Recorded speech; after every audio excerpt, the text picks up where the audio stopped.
Today on New World News, the full Andrew Tate and Tucker Carlson podcast. Like, subscribe, and hit the notification bell.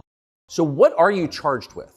That's a really good question. I'm charged with being the head of an organized criminal group, which is in charge of recruiting girls to make TikTok videos to steal the money from the TikTok views. Recruiting girls to make TikTok videos and stealing the money. So it's really a financial crime? It looks that way, and it's very interesting because the girls who they've identified to add to the file are saying that we're not victims of anything and this isn't true. But the state believes it's true, and the state thinks that I, as a 35-year-old man, woke up. I was already extremely financially successful. I was already a father. I was already very well known. I had no financial motivation. I have no criminal record. It's not my personality profile, but I woke up at the age of 35 and decided to make girls do TikTok to enrich myself with the pennies that I would earn from TikTok views. So in the United States, I think the belief is that you were charged with human trafficking. Yeah, that's human trafficking because what you do is you force a girl to work against her will for financial gain. That's human trafficking. And their justification for this is that girls do TikTok. Some girls I know who they've found who say they're not victims have TikTok accounts. How do you force someone to do TikTok videos? I guess the prosecutor is going to have to explain that, isn't he?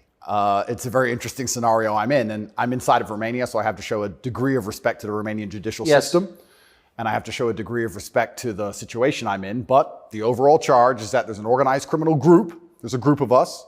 I'm the head of it. My brother is below me. And we use the lover boy method to convince women to do TikTok videos to make money so that we can steal the TikTok money. So just to be clear, you are not accused of pandering, of pimping, of forcing women to have sex with anybody. No, not forcing them to have sex, not restraining their movement, not stopping them from living a full life, but the fact that we are somehow convincing them to have TikTok. Very interesting. I don't think... But there's no actual...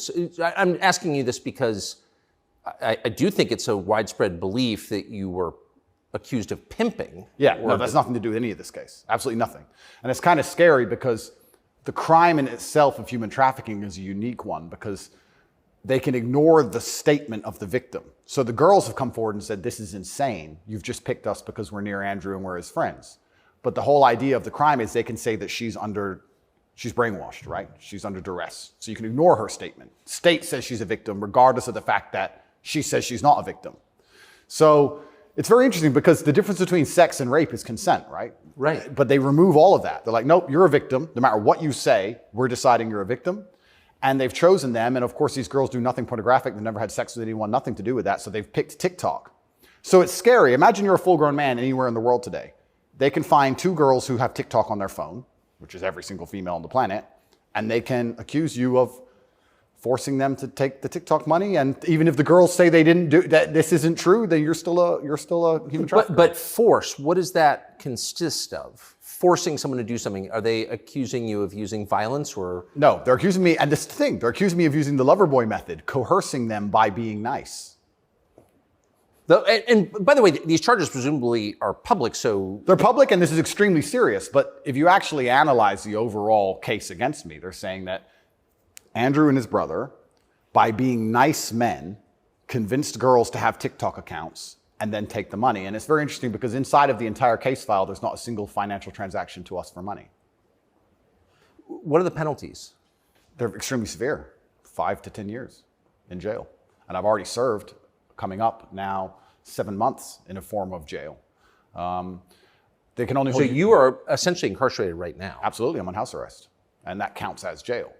You can only be held 6 months without charge. I was initially picked up, thrown in a cell without charge. And I think the intention of the entire investigation at that point was to find the crime because they had very, very weak evidence. They contacted 2,000 people who know me or knew me. They tried very hard to convince some female somewhere to come forward and say something bad about me. The media machine, which works hands in hands with the justice machine, as you know very well, did exactly that. In fact, they offered bribes effectively. They'd call up ex-girlfriends and say, if you have anything bad to say about Andrew, we can pay you $50,000 for the story. And they tried very hard. They didn't find any evidence of anything.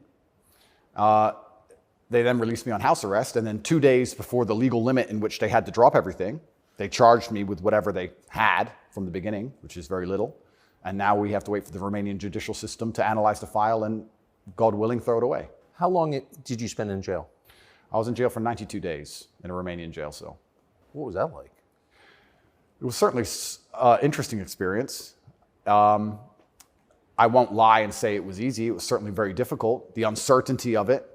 It's a very uncertain situation to be picked up on just before New Year's Eve and thrown in a cell without charge. And I'm asking different prison guards and different prisoners, how long am I going to be here? One prisoner's like, I've been here 2 years. I was like, have you been charged? He goes, yeah, but I haven't gone to court yet. Like, everyone's been there for years. I thought I was going to be there for years. And it certainly takes a mental toll on you. And I think jail is a different experience when you know you're innocent. There was a guy in there for murder. He's like, yeah, I murdered someone, I'm in jail. You can your soul and your mind can accept the punishment for a crime. But when you've actually done nothing wrong, I think jail is a lot harder. Did you know why you were there? Not initially. So for about the first 2 weeks, I never actually got told in English what I was accused of because I was arrested on December 29th. There's New Year's. What were the circumstances of that? Yeah, December 29th, 5 a.m., the armed guards ran in this house. They spent all day searching the entire house. They're very interested in electronics, as most federal agencies are.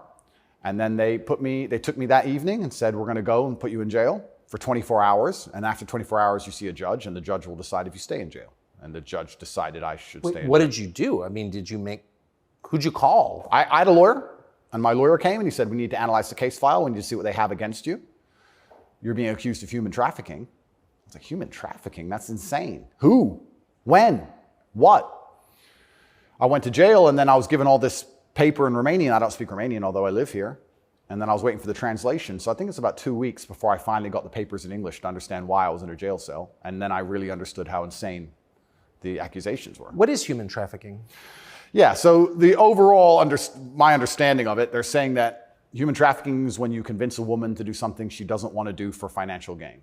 And there's different methods you can do that. You can do that through force, and you can also do that through emotional coercion. I think most people, just speaking from the American perspective, most people believe that human trafficking is effectively slavery, selling human beings. That's what I believe as well. Absolutely. And this is the thing that's so interesting. When you finally end up the enemy of the matrix, and they use the legal system as a weapon to punish you for having an opinion, you realize how subjective the law is, right? Because it can be a weapon. When you have something subjective, you can just pick and choose.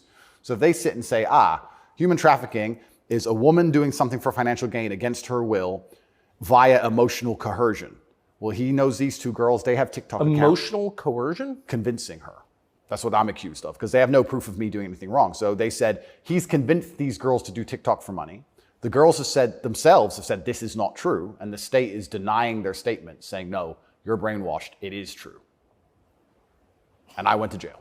So how is the state, so the state is trying to coerce the women, so how is the state not committing human trafficking by the same definition? Well, absolutely, it's very interesting. It's very interesting that you can sit someone down and tell them they're a victim when they say they're not a victim. You're a victim of being coerced, and we're going to try to coerce you into conceding you were coerced.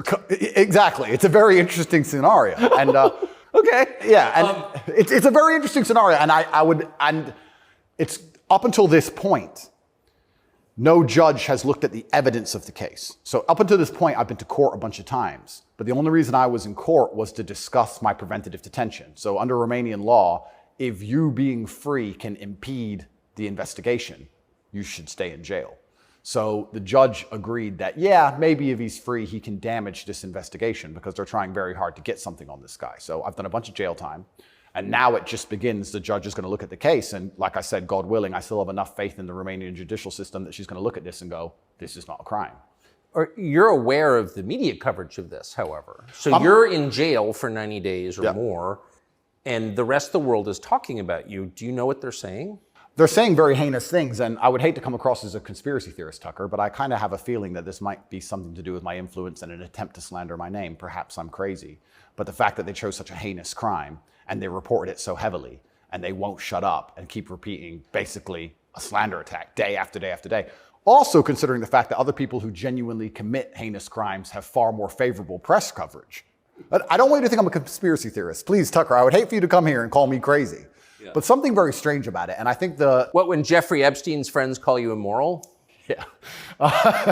The goal of it is certainly to slander my name, and I like to see it as a litmus test. I like to see it as an intelligence test. Anybody who wakes up and looks at me and goes, he's a human trafficker because of TikTok, they're fully gone. So, but from the West, just to defend the average news consumer in the West. Sure. Andrew Tate, kind of an outlaw. Yep. Lives in some palace in Romania, wherever that is. Yep. And Romania sounds like the kind of place where human trafficking is like the main industry. A lot of it happens here. That's what's so crazy about it, right? What's so crazy is if they really wanted to find a human trafficker, I think they could probably do it quite easily. But they managed to get me. That's certainly the perception. But it's one of those charges that kind of sells itself. Oh, absolutely. And it doesn't matter if you're found guilty or not, right? You're a human trafficker forever. And but I do think that public consciousness is changing. I think with things like there's been some very large court cases recently involving some very famous people in which women were caught lying, trying to slander men's names for rape and these kinds of things. And I don't think people believe it anymore. But that scares me to a degree, because I think that the typical weapon, the standardized playbook, is now failing, and I don't know what the new playbook's going to be. It's almost like better the devil you know. You're too famous, you're too successful, we don't like you. Call him a rapist or a human trafficker, put him all over the news, slander his name, try and wreck his life. Now that nobody believes it, what's the next move? What are they going to try next? Wouldn't it just have been easier to commit like a massive financial crime and defraud people of billions, come up with like a fake cryptocurrency, call it like, I don't know, FTX, or just give a name to it. Something random. Steal billions and get your parents involved and buy a bunch of real estate in the Bahamas, and then like you'd be sort of a hero, right? Oh, absolutely. And I would have certainly made a lot more money than TikTok, because I don't think TikTok even pays you for views. And if it certainly does, I never got a single transaction from it. So it's a very interesting scenario. But if I was accused of a financial crime, my name would not be slandered. So of course. Well, of course not. You have the presumption of innocence. So just back to the jail thing. So you're in with your brother. At the beginning, I was not, but towards the end, I was, yeah. What did you do all day? It's a good question. I looked at the wall, stared at the wall, smoked cigarettes, lots of push-ups, read the Quran. You smoked cigarettes, did push-ups, and read the Quran. Basically, yes. And certainly had some introspective moments. Tried my best to get out, tried my best to via my small phone calls, understand what's happening in the outside world. Tried to make sure that the people I love and care about are taken care of, because I'm the man of my family, and I'm also the man of quite a large, I wouldn't say empire, but life. And there's a whole lot of people who rely on me. You have staff and families, you have children and families. I know the feeling, yeah. So when you're plucked from that, it's kind of strange. You're in jail and you're concerned for yourself, but your primary concerns are also all your duties as a man. I have duties as a man. I don't want children to starve. You've got a whole tribe. I've got people to pay. So it was very, very frustrating, constantly trying to make sure everybody else was okay and feeling helpless. That's what hurt me the most. I was trying to make sure everybody I love and care about was fine, and I wasn't as powerful as I should have been. And that was very upsetting. And especially if they were going to keep me there for years, I was having serious concerns about how I can feed the people I love. Did you ever come to the edge at all? No. I certainly had some days I was less happy than others, but I made sure that my mindset was built in a way that I could always be doing something constructive. And also, I think you get what you give in life. And if I ever felt particularly sad on a day, I would try very hard to make other people happy, because if I made other people smile, I'd feel better.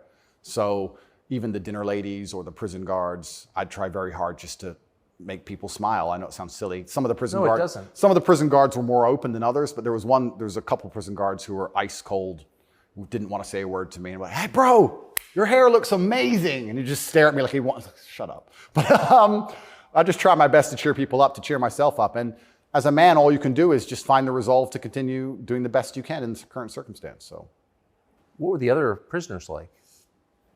I don't want to insult Romania in any way, and I love this country, and I chose to live here. But if I had to describe it for the people, for an American audience to understand, I don't think Romania and a lot of these countries have the same kind of mental health setup or the mental health support that a lot of Western nations have. So you end up in jail. Ooh. So I think there was a lot of mental health problems inside the jail. So it was very similar. It wasn't just a jail. There was also a lot of mental health problems in there, which adds a new complexity and a new dimension to the suffering, because there's just random screaming and there's suicide and it's certainly not a very nice place to be. Oh, so it's horrifying. Yeah, I don't want to go back. you hear the phrase Romanian prison, and it sounds tough. So it was what you would imagine. It is, and when this process is over, there's a lot more I will say, but I will say the staff were very nice to me, and I want to make this clear. I want to make it very clear that all the staff in the jail were very professional and very nice to me. I would almost say that they believed I was innocent, and they understood that I didn't belong there. There was a semi-apologetic vibe to the way I was treated by the guards, if that makes sense. Yes. They understood very well. I don't think anybody, like I said, with a functioning brain believes that me at the age of 35 decided to steal TikTok money and ruin my entire life without financial motivation to girls who say they're not victims of anything. I don't think anybody with a brain. Well, the fact that you're not accused of a sex crime or of violence, which I think most people don't really understand. Yep. And they can look it up. Yep. I mean, but you're not actually accused of rape, selling anyone, pimping. Correct. Okay. That right there raises a lot of questions. Well, yeah, and this is the thing that's so interesting because I'm accused of using a method of human trafficking called the lover boy method. So how that would traditionally work is a man would meet a girl, become her boyfriend, take her to another country, turn her into a prostitute, say I love you, like pimping. Of course. But they're saying, because all my conversations with these girls are very nice, they're saying that I use the Loverboy method to convince them to do TikTok. And once again, I never made a penny from TikTok, and I have no interest in girls' TikTok's accounts, and I've never made any money from TikTok in my life. So that raises the question. So that right there, I think, I mean, we can let people assess. I'm not, an expert on the Romanian legal code, but that's kind of not the impression that most people have. Okay? And that's the media, who have made that the media have tried very hard to do that. And if I had to estimate, I think that the overall intention was just to throw me in a cell, use the media machine to drum up something real. I think that's what the goal was. So, but what's the, and I believe that, it seems, obviously. Yeah. One thing, I've never been to Romania before, and one thing I'm struck by is the American presence here. Oh, it's massive. Fully understand that. So there are 3 NATO bases here now. They're bustling because of the war in Ukraine. Yep. One's on the Black Sea, Yep. right below Crimea. So this is strategically important, this country, to NATO. Absolutely. And so this is a lot less far away than I realized. It's much more American influence. Oh, absolutely. Do you think that played a role? Yeah, well, I think, and I don't want to get this incorrect, I think it's the 2nd or 3rd biggest U.S. embassy in the world. The U.S. embassy here looks like a prison. It's huge. They've got a huge embassy here. And even during Ceausescu, during the communism days, Romania was an ally of the West, even during communism. Yes. So, yes. Ceausescu came to New York. Yes, that's right, yeah. So Romania and America have been very good friends for a very long time. I have to be careful what I say, but it's certainly very interesting what's happened to me. The American embassy were not particularly helpful, let's put it that way. They weren't very interested in me being locked up without charge. They didn't seem very interested in getting me out. But you're an American citizen. Absolutely. And so you're an American passport holder. Correct. So I think the average American believes, perhaps falsely, that if you are accused of a crime in a foreign country, particularly a less developed country like Romania, you go to the U.S. Embassy and someone takes an interest in your case just to make sure that your treatment falls within, accepted standards of justice. Yeah, they came to see me, but when I was asking them what they can actually do about all of this, they weren't particularly helpful. I don't want to peddle conspiracy theories, and I've heard a lot of information, etc. But I wouldn't say they sanctioned it. I don't know if they had to sanction it, but they weren't particularly interested in getting me out. But at least they came to see me more than once. I mean, they kind of pretended to care. The UK embassy didn't even pretend to care. The UK embassy was, I really think they enjoyed it. They didn't. And you're a British subject as well? Correct. And this is the kind of thing, and I want to say this here, that's kind of frustrating for me because Romania is my home now for 7 years, but I'm half British, half American originally. And when something like this happens to you, you have this longing for home. You kind of want to go home. When you end up in a jail in a country where, even though you've lived for a long time, you don't speak the language, you don't understand the legal system, going to court in a foreign language is far more intimidating than in your own language. I can't even imagine. You don't have a clue what's being said. You don't understand how anything works. And then you kind of have this longing for home, but I feel like my home countries hate me, and they hate me because of my message, which I believe to be a positive message. So you kind of have this strange feeling of homelessness, because it's like, well, if I go to the UK, I believe they're going to attack me the same. If I go to America, I believe they're going to attack me the same. So where do you go? It's kind of scary. Where do you go? It's a good question. We're going to have to see. How did you wind up here? I moved to Romania. I came to visit a long time ago, before anybody ever visited Romania. I came to visit and I genuinely fell in love with the place. It truly is a fantastic country. I love nature, as an amazing nature. It's a very safe place. It has this reputation of being dangerous. It's not dangerous. It's very safe. The people are very good. The people are very conservative traditionally. It's almost like America was 20, 30 years ago. It's gorgeous. They have a bunch of nice restaurants and plenty of things to do, and I've never had a problem here in any way.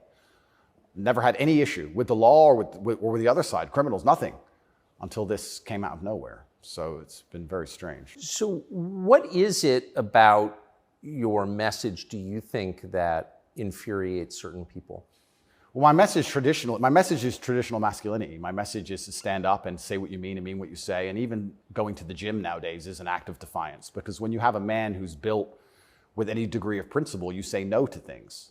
And I think if I have to analyze my message and why I'm so disliked by the people who dislike me, it's not the things I'm saying, it's the fact that if you adhere to my principles and you adhere to the things I say, you end up being the kind of person who will resist certain ideas. You say no. What kind of man never says no? Name a man who never says no. Men say no, right? Men wake up and say, no, I don't think that should be done this way. No, my children will not be taught that. It's no. the father's primary job. Absolutely. So when you say to men, listen, you're allowed to have an opinion. You're allowed to have standards. You're allowed to have boundaries and barriers. You're allowed to get up and become important and work hard and try hard and become the kind of man who can't be controlled. Then you're seen as an enemy. And I, especially with the massive influence I've gained, I think they look at me and go, he's helping men resist the slave programming. We don't need him around. We need to empty their brains so we can inject the slave programming and convince men to be eunuchs. Because once you're eunuched, then you're not a threat. I think I buy that. Because your message, I'm not the world's expert on your message, but I've seen a lot of it, and it's not explicitly political, actually. No, it's not political at all. And their original attack before this Matrix attack is they weaponized virtue, which is what they usually do. There's no genuine virtue inside of these people. They weaponize virtue. They find a virtue, and they turn it into a bullet, and they shoot at you. I'm sure you know very well. Yeah, I've heard. Yeah. I was a misogynist for the longest time just for saying that men should have standards. If you tell a man he can have standards in a relationship in any way, you're a misogynist. It's actually very interesting because what does that mean to have standards in a relationship? But this is the thing that's so interesting about it, because they've gendered the argument when I never did.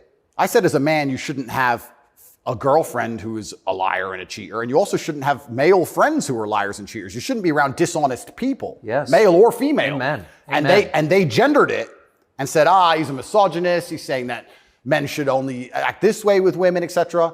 I said that men should have standards, and you should have protocols that you're prepared to accept, and you should have hard parameters. And if a woman doesn't want to adhere to those parameters, that's her decision, and it's her prerogative, but you don't have to stay with her. Why should you? What's wrong with that? Well, that's teaching men to say no. They don't want men to say no. So are you arguing that it's better to be with a virtuous woman? I think so, yes. I know that's crazy. No, I'm serious. I mean, that seems I like am, Tucker. I don't want to. That seems like good advice. I don't want to come across as extreme. But yes, I am. And what's actually funny is I really believe most of the things I'm saying were accepted by absolutely everybody 15 years ago, 10 years ago. And now it's public enemy number one. And it's because of the mass influence I have. At one point, I became the most Googled man on earth. At one point. And it's a scary situation I'm in. But if you're arguing that it's really important for a man to find a good woman, a decent woman, an honest woman, that's the truest thing that's ever been said. I Absolutely. mean, that's the most important thing any man can do. I mean, I can just tell you firsthand. Oh, thank you very much. Married 32 years, that's the most important thing. And you think saying that angered people? Absolutely, because I'm arguing the only way to do that is via masculine excellence. I'm saying in the world we live in today, it's hyper-competitive. And if you want to be the kind of man that has the choice of women to choose a good one, you need to be an excellent man. It's no longer acceptable for you to just be an average Joe or below average. You have to get up and you have to work hard and you have to be smart and interesting and you have to be charismatic and make some money and be in good shape and you have to try very hard. And unfortunately for them, if you follow that path as a man and you become successful in those realms, you end up being the kind of person who resists enslavement. You become the kind of person who wakes up and says, no, I don't believe in that. That doesn't make sense to me. I can't imagine a better message than that. If you want a good society. So then you have to argue and sit and say, do these people want a happy, functioning society or do they want something else? What do you think? I think that I would never kill myself. And I also... Just throwing that out there? Yeah. And I also think that when you want to conquer a society, you kill the military-age males. That's what you do. That's the first thing they've ever done. They walk in and all the men have to have their throats cut. They can't perhaps do that, but they can certainly cut your balls off, and then you can't resist. And I think there's certainly a movement to ensure that there's very little resistance left inside of the number one demographic which is required to resist oppression, which are military-age males. And they don't want those kind of people waking up with any kind of self-respect or standards, or to say, no, I don't accept this. I do not need a 9th injection. They don't want that. They want you to sit and say, I don't need it, but the news said so, oh well. So in the one interview that you and I did, you had a line that I've been thinking about ever since. I thought it was so interesting. I never thought of it before. You said that a lot of people went along with the vax, and that you didn't judge them because facts change. But now that we know that a lot of what we were told was wrong and some of it was a lie, it is a requirement of your own dignity, of your own self-respect to say so. Completely. And people should apologize. I really do believe. And I have nothing against the people who fell for the propaganda, fell for the programming, and took the vaccine. Yes, I agree. Fine. But you should wake up and say, I was fooled. I've learned my lesson. I will not be fooled again. But if you were fooled by the MSM and took the injection and you continue to be fooled and you've not self-reflected and you've not realized that they lied to you the entire way and you now believe the new bunch of lies that are all over the television, then there's something wrong with you. Or you don't care that you were lied to. You don't care that you were lied to, because I think a lot of this is actually genuinely cowardice. I think it's a very easy worldview. The life is easier if you accept the news tells the truth. Yes. Everything they want me to believe is true. Everything's nice and simple. Good guys, bad guys, doop-de-doop-de-doo. And if you want to actually wake up, it takes a degree of bravery, because then you have to destroy your entire worldview, everything you've ever understood and everything you're told, and you have to really look at the world and go, oh, this is a mess. And that takes bravery. And once again, that's why they don't want men to be brave. They want you to sit there and go, oh, it's easier if just, CNN said, so it must be true. And it's cowardice. And they're trying to instill cowardice in all of us. That's what they're trying very hard to do. And I think even just me as a person, the people who hate me, my detractors who dislike me so much, even if I say nothing, I just turn up, big, bald, strong, fast car. It's just me. I'm like the enemy to them, because I symbolize men who don't comply. And not don't comply in a negative law-breaking way, but don't comply if we don't agree with that or we don't see common sense in that, we're going to politely decline. And that's simply not allowed. What's it like to have the prospect of prison hanging over you? I think that I like to believe that this is a test from God. I like to believe that if you become the most Googled man in the world for saying that you have mental resilience, that God is going to make sure you don't have that degree of fame without testing you. I like to believe that God comes along and says, yes, I've allowed you to become the top G. We're going to see if you really are the top G. I believe that's how the world works.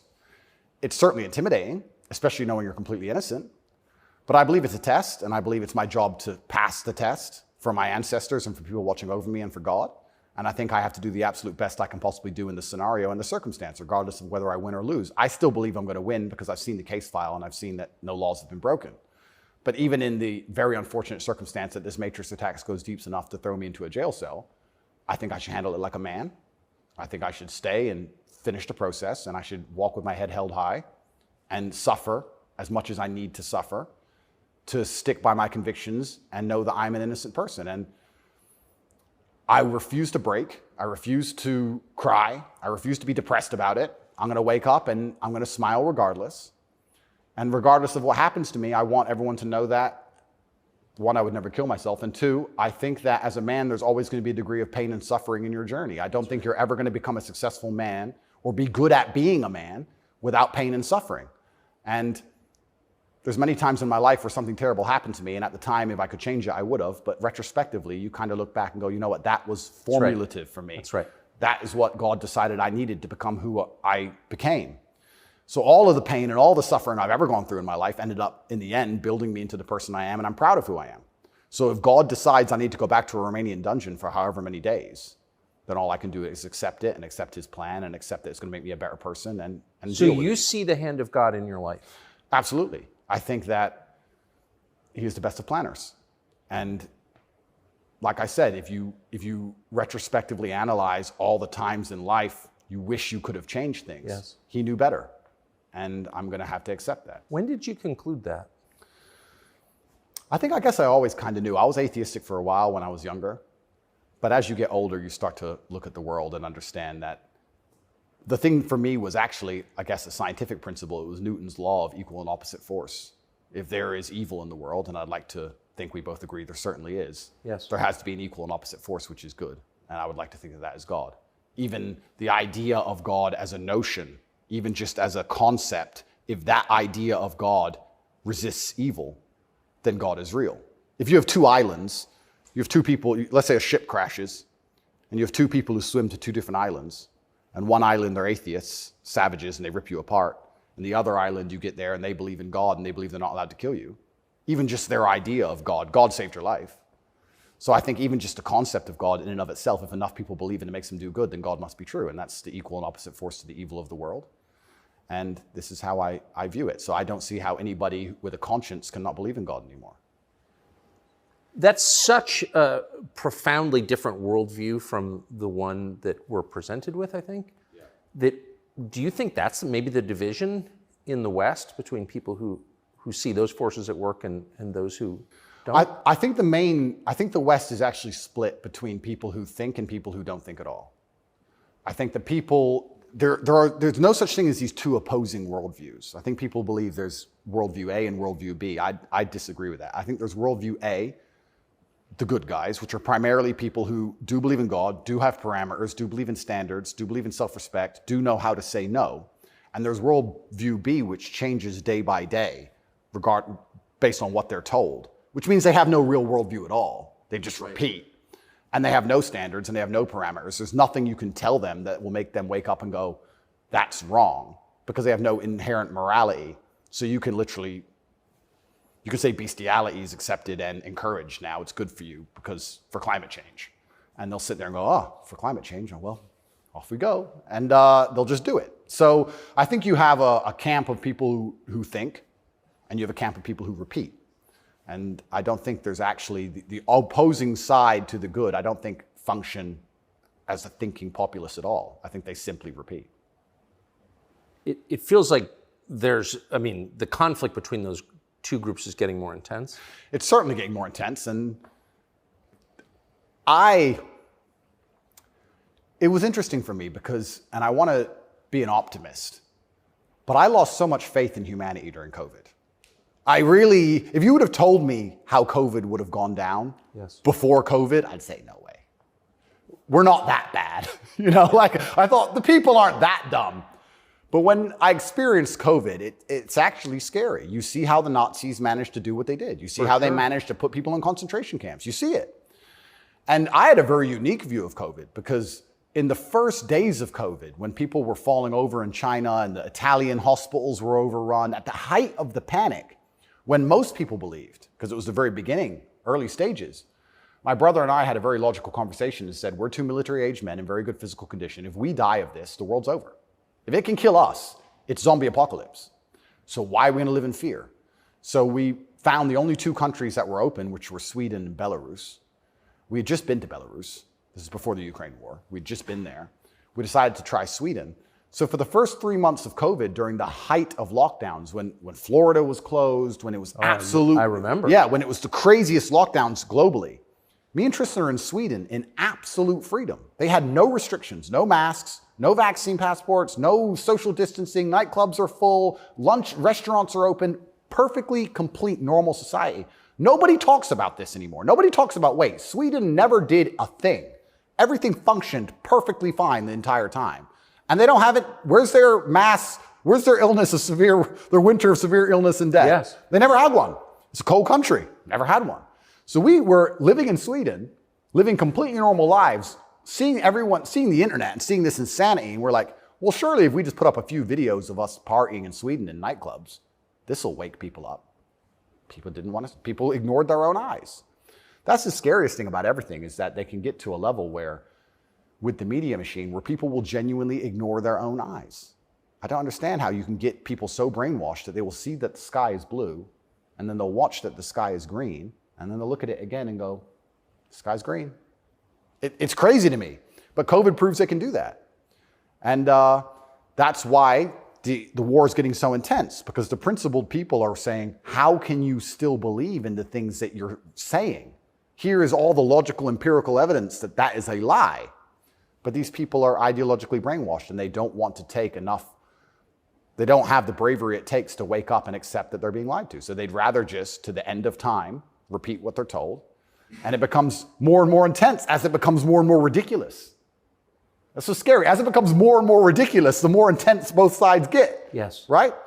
So what the future holds, I'm not entirely sure. But I like to believe, even my current charges, I found solace when I was in jail, that the thinking people are looking at this going, something about this doesn't seem right. Well, I mean, it is a little bracing. I mean, when I discovered, I was sympathetic to you already. Yeah. But, a man's accused of human trafficking. It's worth finding out what he's accused of. Sure. And when I discovered that there was no actual human trafficking charge, that's not actually human trafficking. I don't care what you call it. Yep. You weren't buying it, even accused of buying and selling anyone. Then the next conclusion you inevitably reach is they don't like the guy. They don't like his views. It's fine. They're going to send him to jail for that. Yep. That does seem like an escalation. Absolutely. But if they don't like your views and you're inspiring millions of people to resist slave programming, you become a threat. Like, they discuss me. But you can't send a guy to jail because you disagree with him. You shouldn't. But even before I went to jail, the members of parliament in the UK were talking about me and what a dangerous role model I am for young boys. So they launched this initiative inside of British schools to ban me. My name can't be said inside of any British school. And members of parliament were standing up in parliament saying, Andrew Tate is dangerous. He's encouraging young boys to have misogynistic views, because I'm literally telling young men to go to the gym and to stand up for themselves and believe in themselves and believe in something. And by extension, you look at some of the sexual education books these children are being given, which I believe at age 9, I don't think a child needs to learn about anal sex or any of these things. Probably not. Yeah, probably not. So they're pushing that to the children, but I'm banned. Well, they're also pushing weed and video games on boys. Oh, completely. And you can listen to rap music about killing people all day long. And there's a whole, and Lil Nas, he can have sex with the devil in his music videos. That's fine. But I'm dangerous for saying go to the gym.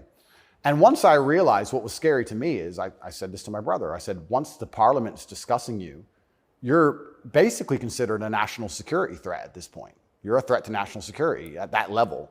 And then all bets are off. Right? What about the UK? So the UK has become more authoritarian than anywhere in the Persian Gulf. Correct.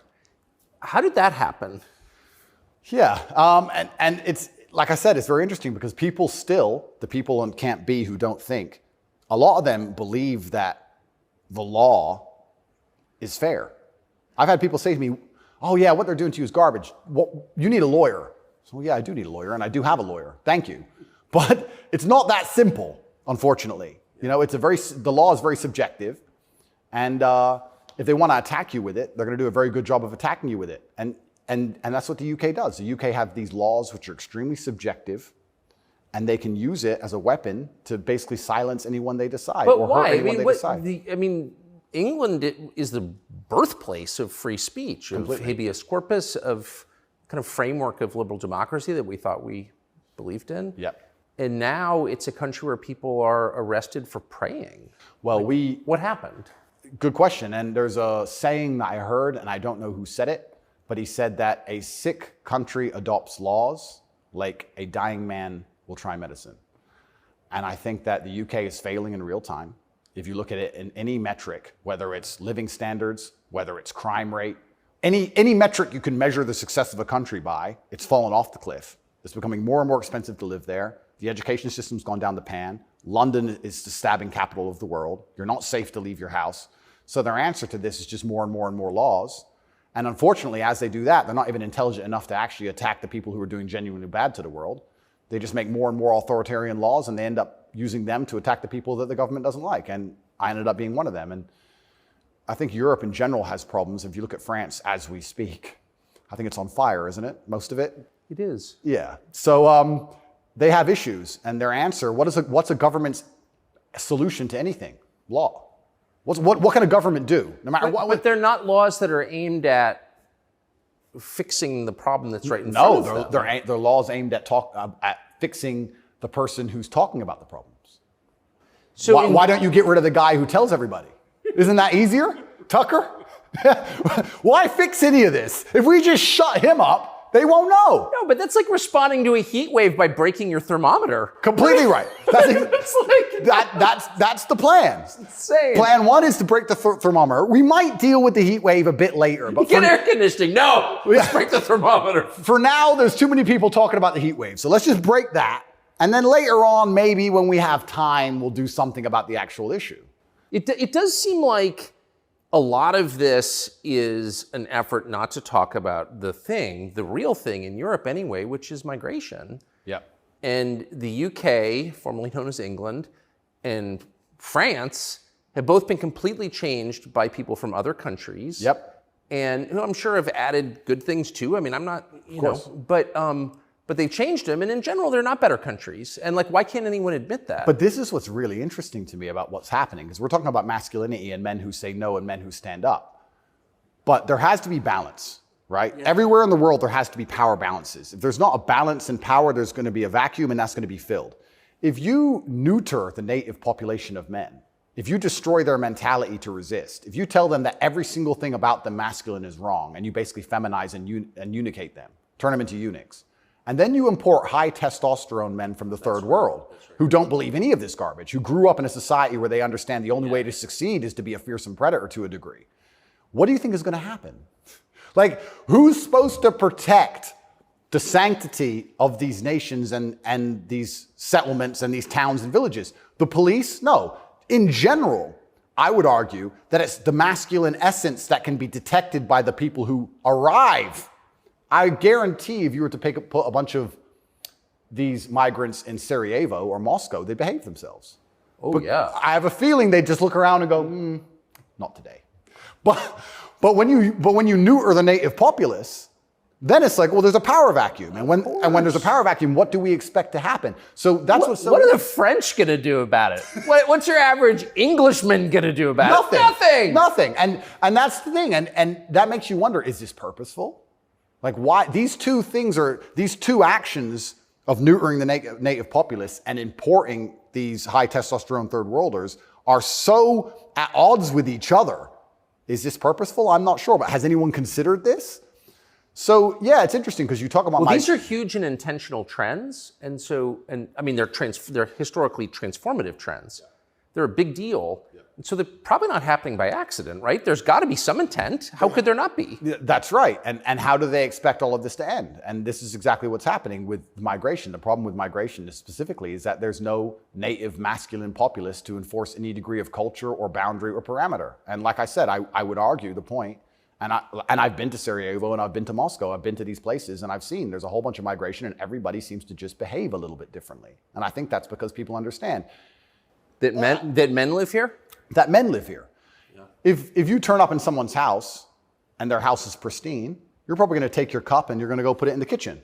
But if you turn up in somebody's house and it's a fucking mess, and nobody respects the house and nobody cares, and the man is drugged out of his mind, half asleep on the couch, what are you going to do with your cup? You're going to leave it there. You don't give a shit.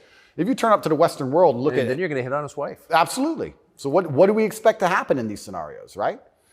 And it is purposeful and it is scary that even me just telling men to go to the gym is seen as an act of defiance to the point where I have to be punished. I must go to jail. I must be silenced. Thermometer must be broken.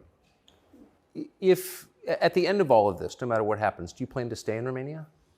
I love Romania. I love this country. And if I am found not guilty, I will stay in Romania, yeah. I will still stay here. I don't believe in running away. I also believe, and perhaps this is... Yeah, I didn't even want to ask you that because you've got a legal case pending, but I mean, presumably you're rich enough to run away when you haven't. Correct. I'm not going anywhere. I think if I was anywhere in the Western world, this would have happened to me. I don't think this is Romania's fault. Let's put it that way. I don't think this is Romania's fault. I think if I resided in Switzerland or France or Italy, the same thing would have happened. Yeah. From knowing what I know. I think it was going to happen to me regardless. And I think I do have a large amount of sympathy, especially amongst the Romanian population. I get thousands of messages a day from Romanians apologizing to me. Yeah. I think the people here actually like me. My waiter at lunch yesterday is one of them. He wanted you to know, yeah. Oh, amazing. This is what I mean. Everyone understands what's happening. My problem is not with Romania. I don't hold any personal grudges against Romania. I think that this Matrix attack was going to come to me. Basically. What is the Matrix? Good question. I guess some Americans call it the deep state, but I like to look at it in a more global way. When I say the Matrix, I think there are certain agendas which are being pushed I think the media machine and the judicial systems of the world work together hand in hand. I think the goal is to control people's minds to a point where they don't discuss anything that's important. The reason I use The Matrix is because I've watched that movie a few times and it has so many similarities to the... Have you seen the movie? No. You've never seen the movie The Matrix? No, I don't watch any movie. I don't want to talk about it on camera. No, I'm very dyslexic and it's hard for me to watch video. Got it. Honestly. Understood. But there's so many similarities, and the basic premise is that humans' minds are controlled and put inside of a false reality so that their body heat can be manifested for the machines. And I don't think it's much different to reality. Our minds are controlled, we're put in a false version of reality, we're told things that aren't true, we're arguing over things that don't matter, we're observing a false version of events, and the goal of it is just to distract us long enough for our bodies to be used for the machines, to soulless. And I think it's pretty similar, striking similarities. And even then, there's a bunch of other similarities which are difficult for me to explain. You haven't watched the movie, but there are agents inside of the Matrix, and the idea of the agent, the purpose of the agent is to make sure that nobody understands how the Matrix really works and to wake anybody's mind up. They want to keep you asleep.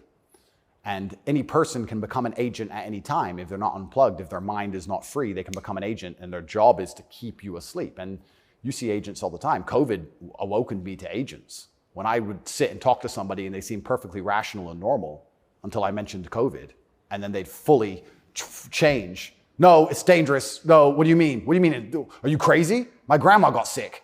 And they became an agent instantly and started repeating the news to me. And I was like, your grandma got sick. How old is she?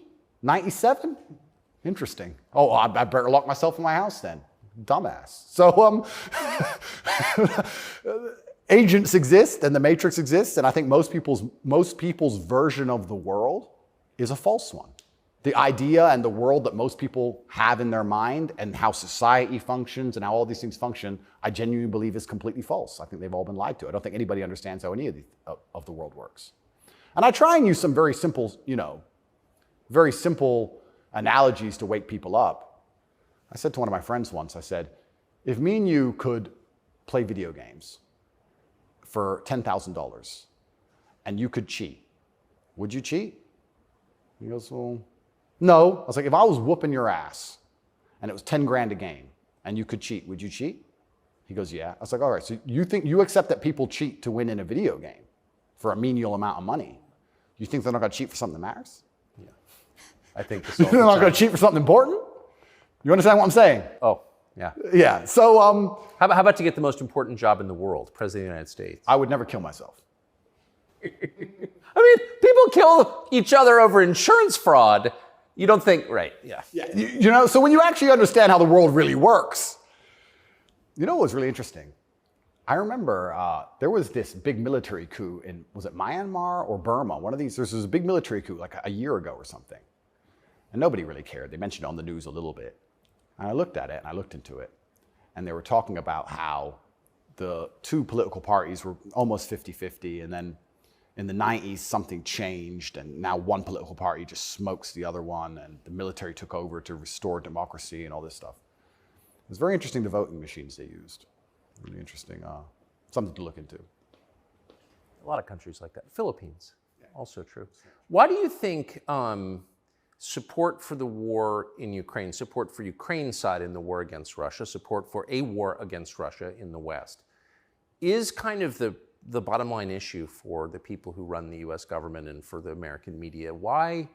I mean, I guess you could argue about it, but there isn't an argument about it in the United States. There's a position, and anyone who doesn't hold it is attacked and punished. Why? Why is that so important? Well, the first thing I think we should all do is I think we should all give Putin credit for curing COVID, right? Because when his invasion happened, COVID went away. So I thought about that. Think about it. It's almost to the day. So we have to give him some credit at least for doing that. He may be the bad guy of the world, but at least he cured COVID for everybody, nearly instantly. Fair. Thank you, President Putin. Yeah, I, up until this point, never really commented too heavily on politics. Yes. But I understand very well, I like to believe what's happening with Ukraine and Russia. And what I will say to the people who are watching this at home is that if you are naive enough to believe that there are good guys and bad guys in wars, and it's as simple as good and bad, and that the bad guys are crazy and the good guys want freedom, then you need to do a little bit more investigation into what's really happening. And when you look at the vested interest of any country or any person. Can I just ask you to pause and just comment? That's the truest thing, what you just said. That is and anyone who doesn't understand that should shut the fuck up. And I mean it. Having seen war, anyone who's telling you that it's Churchill versus Hitler is an idiot. Well, I'll give you an example. When my father was still alive, Excuse me. Yeah, no, it's true. When my father was still alive, my father died 6 or 7 years ago. I was a lot younger. The war in Afghanistan was going on. He died 6 or 7 years ago. How old was he? 56. Oh gosh. Yeah, he died. But the war in Afghanistan was going on. And I remember asking my dad, saying, why do the Taliban even fight and resist the American war machine? They don't stand a chance. Like, why are these terrorists even fighting against the American war machine? And my dad said, they're fighting for their way of life. They want their wife, and they want their children, and they want their society and their language, and they don't want pride flags, and they don't want American bullshit, and they don't want to be told what to do. And they're fighting to be a culture and be a people which is independent in and of itself. Like, they're not the bad guys you think they are. They're people who are like, why are you here? What do you want? We don't agree with that. That's against our holy book. Fuck off. Right? So even there's no such thing as good and bad in any war. And people. Who is your father? My father was a chess master. He worked for the CIA when he was a linguist for the CIA, and then he was American. He was discharged, and for a story I won't tell, but he was a chess master, and it's very interesting. I encourage people to look at his Twitter. He still has Twitter at Tate Terrific, and everything he was talking about 11 years ago is so important now. 11 years ago, no one cared about. We had the Donbass in 2014. People cared. Yes. People cared a bit. But he predicted the future. You want to see how chess players can see the future? Read his Twitter. Everything from LGBTQ, why they need your kids because they can't have their own, to the war that's coming and how Europe's going to have an energy crisis, to the letter. It's all on his Twitter. It's amazing to read. It's like you could tell the future. 10 years ago, no one talked about any of this stuff. Did he live in the U.S.? Yes. Yeah, he lived in America. Fascinating. Yeah, it's crazy. But he was telling me about a lot of this stuff even when I was a lot younger. And as we said, there's no good guys and bad guys. But when you have a vested interest in something, I think that people are relatively simple. You're talking about why the American government has such a vested interest in this war. Which is not good for America. Which is not good for America. So is it, well, we can say it's for money or we can say it's for power. What else would it be for? What, is it really for freedom and democracy? Well, I think that's already been destroyed by Zelensky, hasn't it? So yes. What is it for if it's not for money and power? And then you say, well, who's the money and the power going to? These are logical conversations. It's a very logical thought process. I agree. You know, wouldn't it be interesting to say, okay, I woke up, I'm an American. I would never kill myself. I woke up, I'm an American. Why does America care? Well, I guess it's for money or power. There's no other reason. Okay, well, America wants to be a rich, powerful country. That's fine. Is the money and power going to America, or is it going to a select few individuals? Are those select individuals interested in me and my life? Do they care about benefiting me? Do I need to support the power grab of these select few individuals? Is that going to be a smart move for me to make, for me to have the best possible human experience? Like, this is a very logical thought process. Yes. People don't seem to think anymore. They believe that there's a good guy and there's a bad guy, and one team's completely good and one team's completely bad. One team's crazy. They often use the word crazy because to be completely bad, you have to be crazy, right? So you're crazy. He's crazy, just for no reason. Reasonless. It's insanity. I don't know if you saw Lukashenko with the BBC. Did you ever see that interview? No. Oh, brother. Please watch it. The way he destroys the BBC. I thought I did the best job, but I take second place. Amazing, amazing. But yeah, and you just have to be critically thinking. And then after you're critically thinking, you have to be brave enough. And this is the real pandemic of the world, is cowardice. You have to be brave enough to look around you and realize, everything was a trick. Everything was a lie. But why not be a coward? I mean, it's just a lot easier, right? Well, it used to be. This is the thing that's interesting. I would actually argue in the 1950s and 60s, if you were to agree with every single narrative and obey every single law and do exactly what you were supposed to do and pay your taxes, etc., you'd at least get a wife who respected you. You'd at least have children who could go to school without being indoctrinated to a degree. Yeah. You could have a nice house. You could have a pickup truck. You could have a pretty good life if you just followed the rules. Yes. I don't think that's true anymore. I think that if you were a man especially, and this is what I talk about masculine issues. If you're a man who was born and you decide to do exactly as you're told, you're going to end up depressed, in debt, working a job that you hate, with a wife who doesn't respect you, with kids who don't listen to you, in a house you don't own, until she leaves you, and then you contemplate suicide a while, and maybe you might find some purpose towards the end, enough to survive and pay your taxes, and then you're gone. I don't think a man who just follows the programming is going to find any happiness. But they don't care. Why would they? They have no interest in masculine happiness. This is another thing that's very interesting. They talk about men's mental health all the time, especially in the UK. I'm not sure about America, but in the UK, they have this big drive for men's mental health, saying that men commit more suicides. A lot more. Because it's hard to be a man. We commit more suicides, we're more depressed, we have all these mental health problems. I come along, I genuinely get thousands of emails a day saying I'm helping men's mental health, but no, you can't help it the way Andrew wants. You can't tell them to go to the gym and stand up for themselves and have pride. What kind of man is going to have a solid mentality and not have mental health issues if he has no pride? That's part of being a man. Part of being a man is proud of yourself. If you wake up and you're not proud of who you are and how you look and the things you say, how are you ever going to have a solid mentality? So when I teach things that genuinely help men's mental health, that's outlawed. No, you're not allowed to do that. Instead, you have to take our version, which is to pretend to care about men's mental health, but not give a shit. Give them a life they know they're not going to enjoy, pay taxes, and die. And men are the backbone and medicate them. And medicate them. Medicate them long enough to keep working. The same way as we medicate farm animals. Just a bunch of injections. Yeah, just keep them alive long enough to get the milk. Milk's gone. Chop the head off. Boom. They need to put you in prison. They're trying. Yeah. I can see why. They're trying. And it's scary. A lot of people, but then what do? Do I just shut up? No. You don't think so?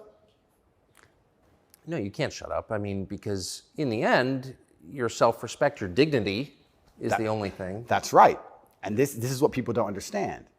People say, Andrew, why are you fighting this war? And they don't understand that war is certain. You either fight war against injustice and you fight war against the things you know that are wrong and you feel good inside of yourself, or you accept the slave programming and fight a war with your own mind. You have to fight something. Yes. I can shut up and believe what I'm told in the news, but then why am I so unhappy all the time? Why am I depressed? Why does my life suck? Why does my woman ignore me? Why do my children not respect me? You're fighting a war, then you're fighting a war with your own mind. I'd rather have all of me on side and fight against what I know is genuinely evil. You can't escape the battle. The battle's here for all of us. So I've made my decision, and that's why I can't be quiet, because you just said I would lose my self-respect, and I'd lose my dignity, and I don't think I can function that way as a man. And I don't think any man should be able to function without self-respect and dignity. The reason men died on the Titanic was for self-respect and dignity. They went into the icy cold water and died because they would feel honorless if they jumped on the boat and left the women to die. That's right. So when you have self-respect and dignity, you have a hard parameter, and you'll do things which are deemed crazy or insane because you believe in them and you stick up for yourself. And that's why they don't want men to have self-respect and dignity. Rather be a free man in your grave. Absolutely. So I can't be quiet, and I'm going to say what I believe is true. And I genuinely believe I'm helping the world.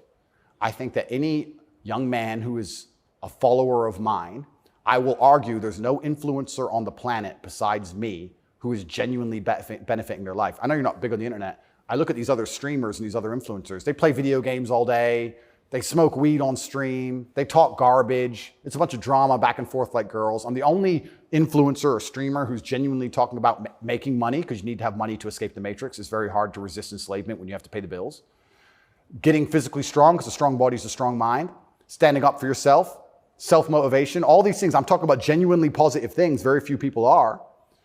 And I think that is an extremely important message that needs to be told. And I'm not going to stop doing it, because I know I'm genuinely helping the world. And they're going to try and punish me for it for the rest of my life. I think this is just beginning.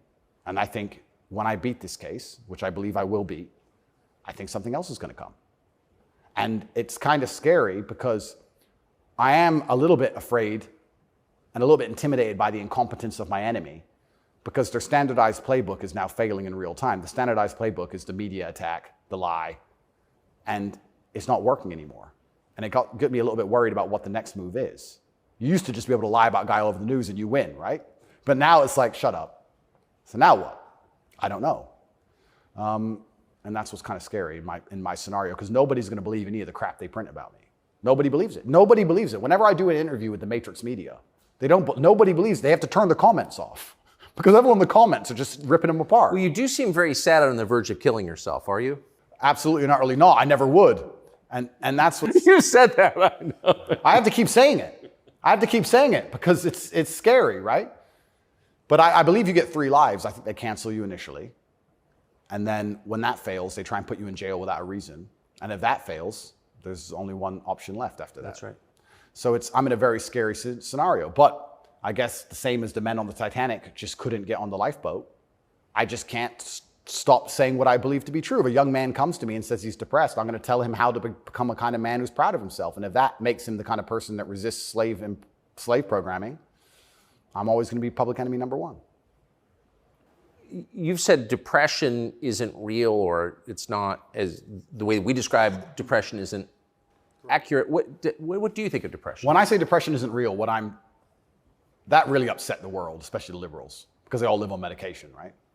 When I say depression isn't real, I'm saying that because I don't believe in things that can take away power from me. If I believed in depression, I would have been depressed in jail. But I can't be depressed if I don't believe in it. If you don't believe in ghosts, how can you be haunted? You have 2 people in a haunted house. One believes in ghosts, one doesn't. There's a knock in the night.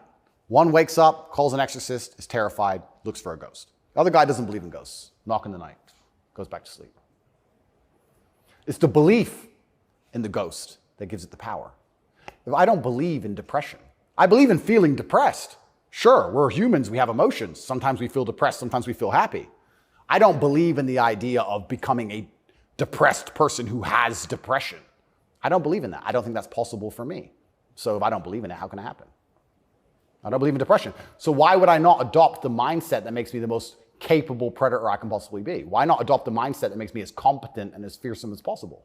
If you have to install software in your own mind, why would I not install software that makes me capable of not only driving a Bugatti and flying on private jets, but sitting in a Romanian dungeon covered in cockroaches? I need to be able to do all of it. So why would I believe in something that made me incapable? I don't believe in depression because I think that even the belief in and of itself, when you feel depressed, you'll start to consider, maybe I have depression. Then you go see a psychiatrist who tells you have depression. Then they want you on pills. It's the belief that goes down the spiral. If I feel sad, I go, I'm depressed today. I'll be fine tomorrow. So why, I suspect you're right, or what you're saying is pointing toward truth. That's my personal view. But even if I disagreed with you, I disagree with you. Why is that so offensive, what you just said? Well, that's what's interesting, because when I said depression wasn't real, the number of people who would attack me defending depression, this is what I didn't understand. Right. You say depression isn't real, but depression's ruined my life, and it's super real, and it ruined my life, and I lost my marriage. I'm like, if I told you it wasn't real, you should be coming to me saying, tell me how it's not real. Please help me with my depression. Why are you trying to convince me that it's real? Why are you sticking up for it? And why are you defending depression? And why would I adopt the thinking of someone who's sad? Why would you're going to convince me to take your worldview. You just told me your wife left you, you're fat, and you want to kill yourself.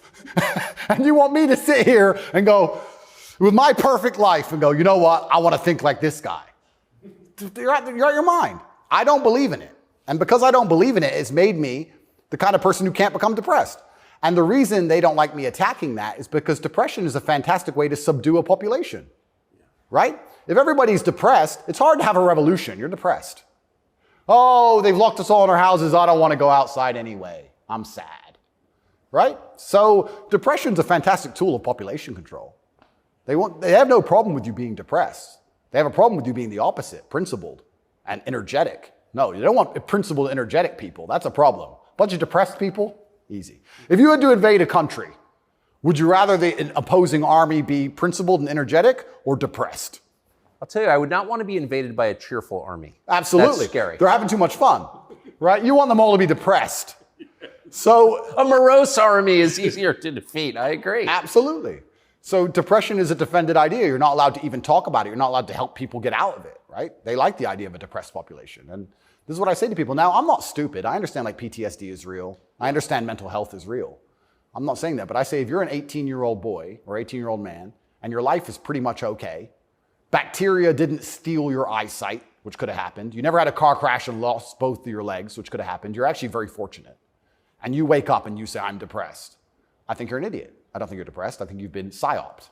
I think you feel a little bit of depression and you can fix that by changing your life. I think if you became rich and strong and smart and successful and you worked hard and you dedicated yourself and you were motivated and you tried your very, very best to become excellent, you probably wouldn't feel depressed anymore. which means it's not a disease, is it?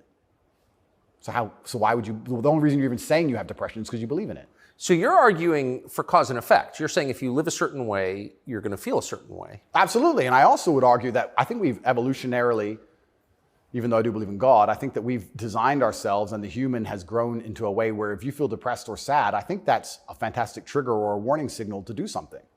If you were to say to me, Andrew, you have to complete this monumental task. You have to conquer the world. I would say, okay, but I need a emotional motivation to do that. I need to be unhappy having not completed the task. I need to be uncomfortable, right? If you're uncomfortable being out of shape, you'll get in shape. If you're happy being out of shape, then you're just going to stay out of shape, right? So if you feel a degree of uncomfortableness inside of your mind, I think it's just your mind telling you that something about your life needs to change. Yes. You need to get up and change something. Guys would say to me, I'm depressed because I'm fat and I have no girlfriend. And I'd say, no, you have no girlfriend and you're fat and that's why you're depressed. If you go change those two things, you'd probably be surprised that your disease goes away. I had another guy say he was going to kill himself. I said, listen, it's back when I used to reply to my emails when I was smaller. I said, make me a promise, get a six-pack first. Of beer? I said, get a six-pack first, get in fantastic shape, and then do whatever you want. Didn't want to kill himself once he was in fantastic shape. So he did it? Yeah. I have the before and after. I'll put them on Twitter. Kind of interesting that, isn't it? So how are we going to say we have this disease, which is cause and effect? How are we going to say we have this disease where there's something wrong with you as a man, you have a disease because your life sucks? I don't think that's true. I think that your life just sucks and you should change it. And another thing I also preach, and this is another thing that's very important, I also think as a man, because life as a man is pain and suffering, and when I say that, because you're never going to be a good man or good at being a man without pain and suffering. You're going to have to go through a bunch of shit and have a terrible life to become a good man. I think you should embrace that and accept it.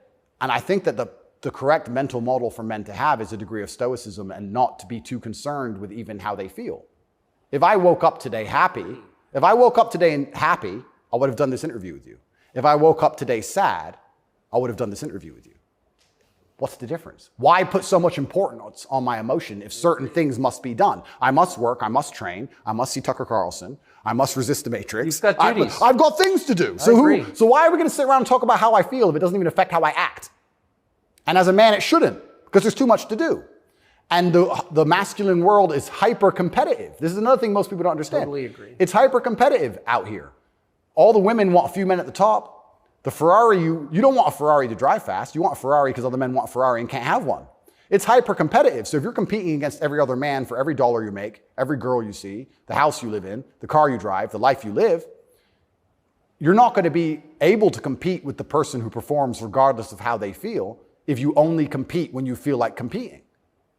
Right? Because there's men like me out there who will be sad every day and outcompete you regardless. I don't care how I feel. I will still win.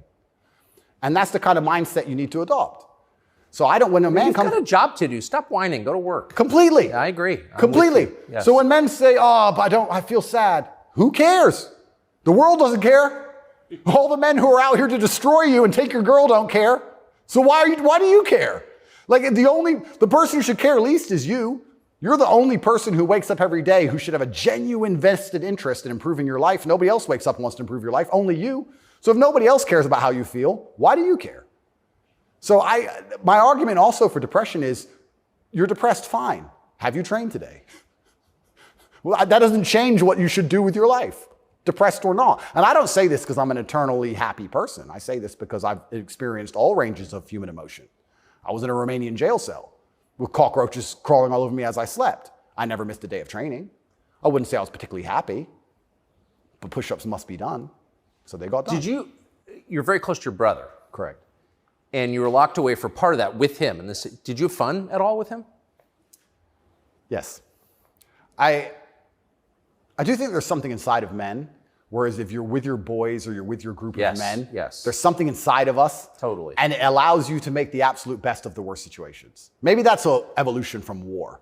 All the men went to war and you saw all this pain and suffering and you saw heads, people decapitated and you're injured, but then you sit around the campfire and you're laughing. You're laughing. That's right. It's something inside of us. It's like a coping mechanism when you're around men. So when me and him were together, no matter how bad the scenario or no matter what they tried to do to us, part of us would just look at each other like, cigarette?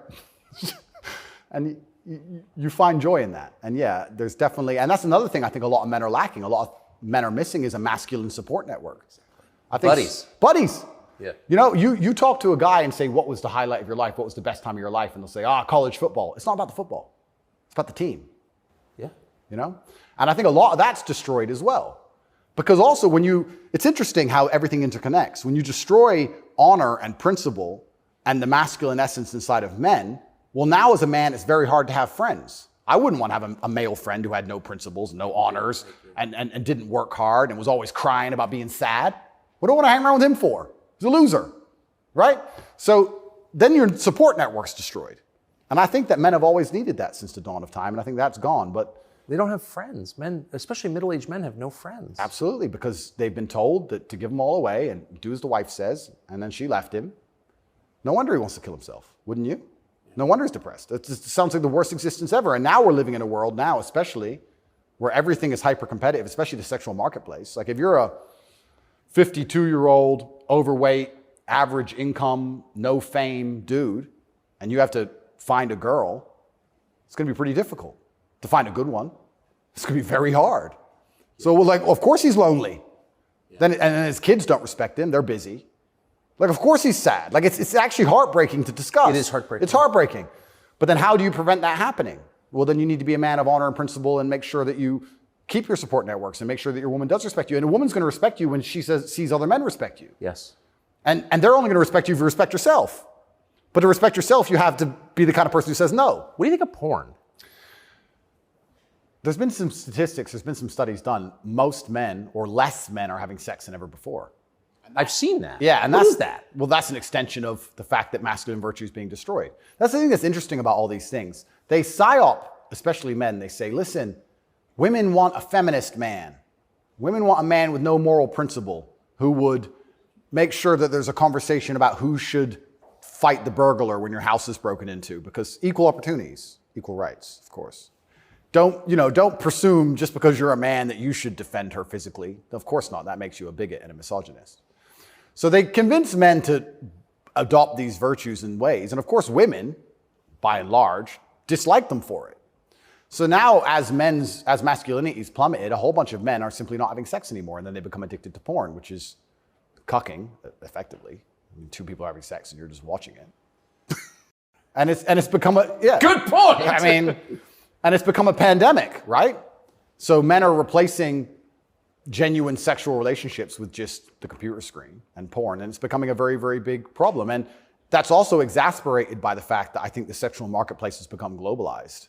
This is the thing I say to young men. A lot of men come to me with problems, and my only answer to them is masculine excellence. I say that in the world we live in today, being a normal man or below normal is going to be terrible. You have to be an exceptional man because the sexual marketplace, especially, even if you just want to find a wife, is globalized. If you, in 1955, if you met the hot girl in the Nebraskan town, she was the hot girl in the Nebraskan town. If you meet her today, she's being offered to go to Courchevel and go skiing in France, and she's being offered to fly to Dubai. And there's millionaires who can just fly her anywhere and give her anything she wants. And who are you? Right? It's getting harder and harder as a man to even find the most basic human function of reproduction. Even to just find a woman you can reproduce with, it's becoming more and more difficult. You also couple that with the fact that they've destroyed morality in women also. So when you destroy the morality in men and you destroy how a man should act, and then you destroy how a woman should act, you're both going in the opposite direction. Most women out there are very happy to share a man who's just rich and famous, and they don't care. It's right. So if you're the normal guy, there's this rich famous guy with 30 girls. That's 29 dudes who are lonely, and they end up watching porn. And if you have a porn addiction or you have a problem with porn, you have a problem with yourself, because I guarantee if you were the kind of man you're supposed to be, you would have no time for that. And you wouldn't need it. I can confirm that's absolutely and utterly the case. Yeah. So the fact you even need porn shows there's a problem with you as a man. Because if you were the kind of man you could be, and I genuinely believe that any man can become anything, then you'd have unlimited sexual options and you would have no interest in that. And I do want to make this clear to the world, because there's a bit of a misconception about my story. My father was in the military, and then he left to become a professional chess player. He was a traveling chess player. You don't make money with that. My mother and father broke up at age 9. We moved to England purely because you get more help from the state. I was raised on welfare in Marsh Farm, which is the worst area of the worst town, Luton, with the highest crime rate. I went to a school with a 4% pass rate, single mother household effectively. Started from absolutely nothing, became a kickboxing world champion. Your mother was English? English, correct. So I started at the absolute lowest echelon of life, and I would like to consider myself somewhere near the top now. I've been through absolutely every stage. So when I say to men, you can become anything you want, and my answer to you is masculine excellence, there's no other answer. I can't tell you how to rig the game and cheat the game. If we're all racing a race and I have a Ferrari and you have a Nissan, I mean, sure, you can get a bit better at driving, but you're probably going to lose. You have to get a better character to play this game of life. So that's why I preach masculine excellence, because for many of the world's problems today, porn, sexual access, being respected by your peers, making sure that your wife's going to stay with you after the children are born for a very long time. That's right. Being happy, anything, it all comes down to who you are as a man. The only answer is masculine excellence. There's nothing you can do besides hard work, accept the trauma and pain and suffering, and work harder than everyone else around you worked. And that's why porn's a problem. So I will genuinely say to any man out there who finds himself loading up that website, go take a look in the mirror and realize why no one wants to fuck you. Fair. And I said this to guys before, if you were a girl with all the choices she has, would you choose you? Think about it. And if you're honest with yourself, a lot of these guys, if they look in the mirror and go, you know what? No, I wouldn't choose me. Work out why and do something about it. Absolute and utter self-accountability. This is something that's also missing. I take accountability for everything in my life. Even going to jail, although it was unfair, although it's a matrix attack, although it's garbage, it was my fault. I sat there and go, what did I do wrong? How can I learn from this? Where is my part to play in this? What did I do? Because my actions are what I have the most control over. I have self-accountability for everything. If a woman doesn't want to sleep with me, I don't sit and say, women are this way, society's that way. I just sit and say, okay, why? What can I change?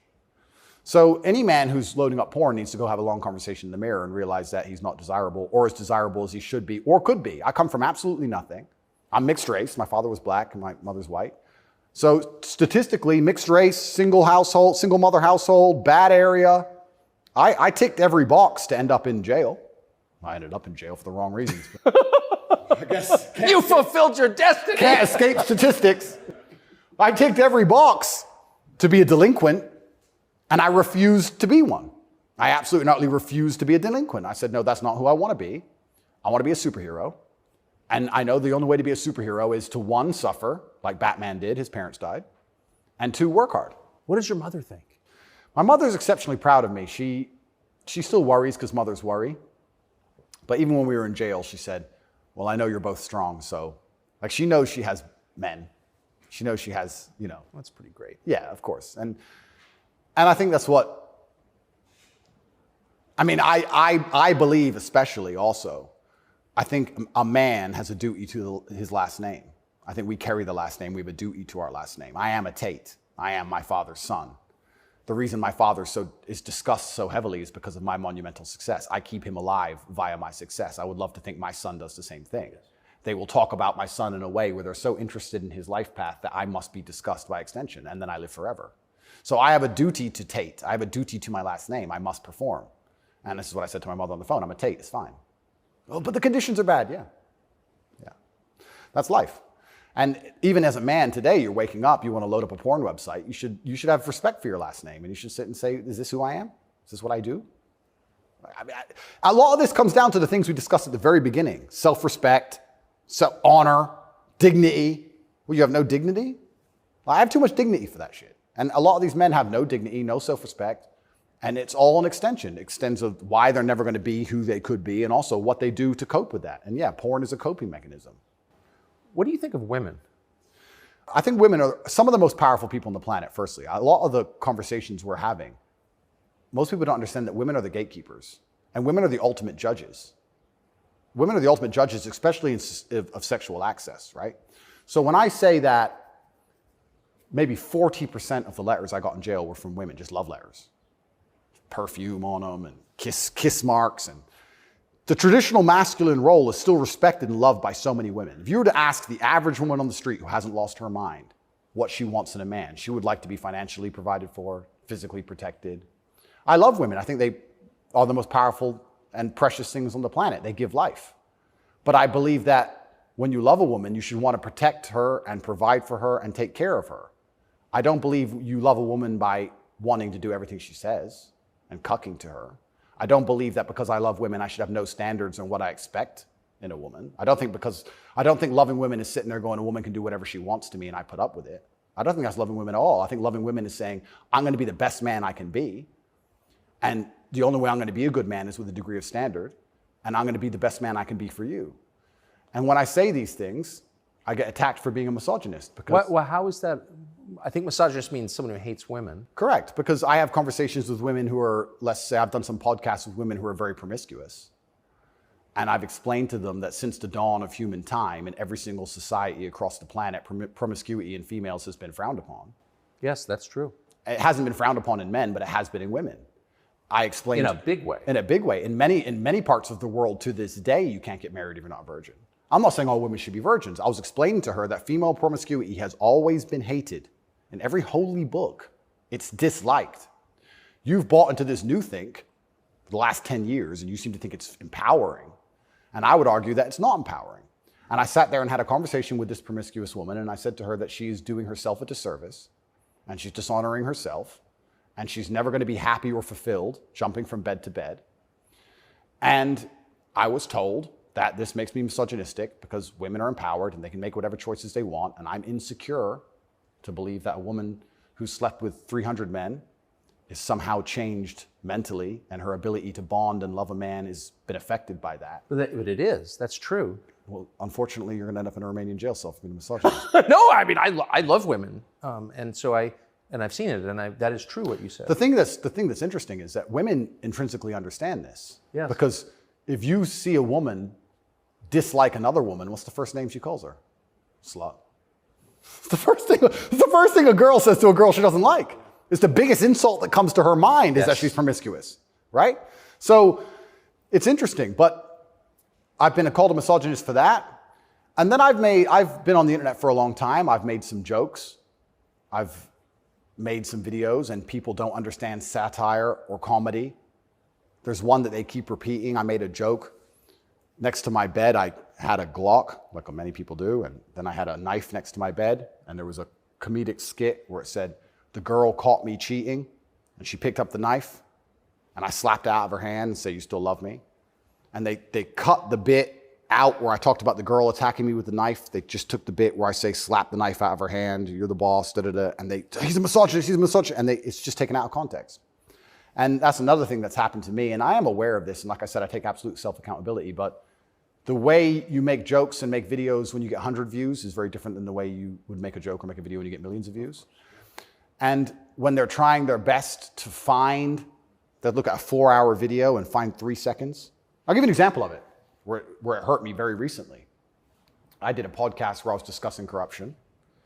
I discussed which country I believe is the most corrupt country in the world. They start a lot of wars. And the answer to that by the person I was discussing it with is, well, you live in Romania, Romania is corrupt. I said, Romania is corrupt, correct.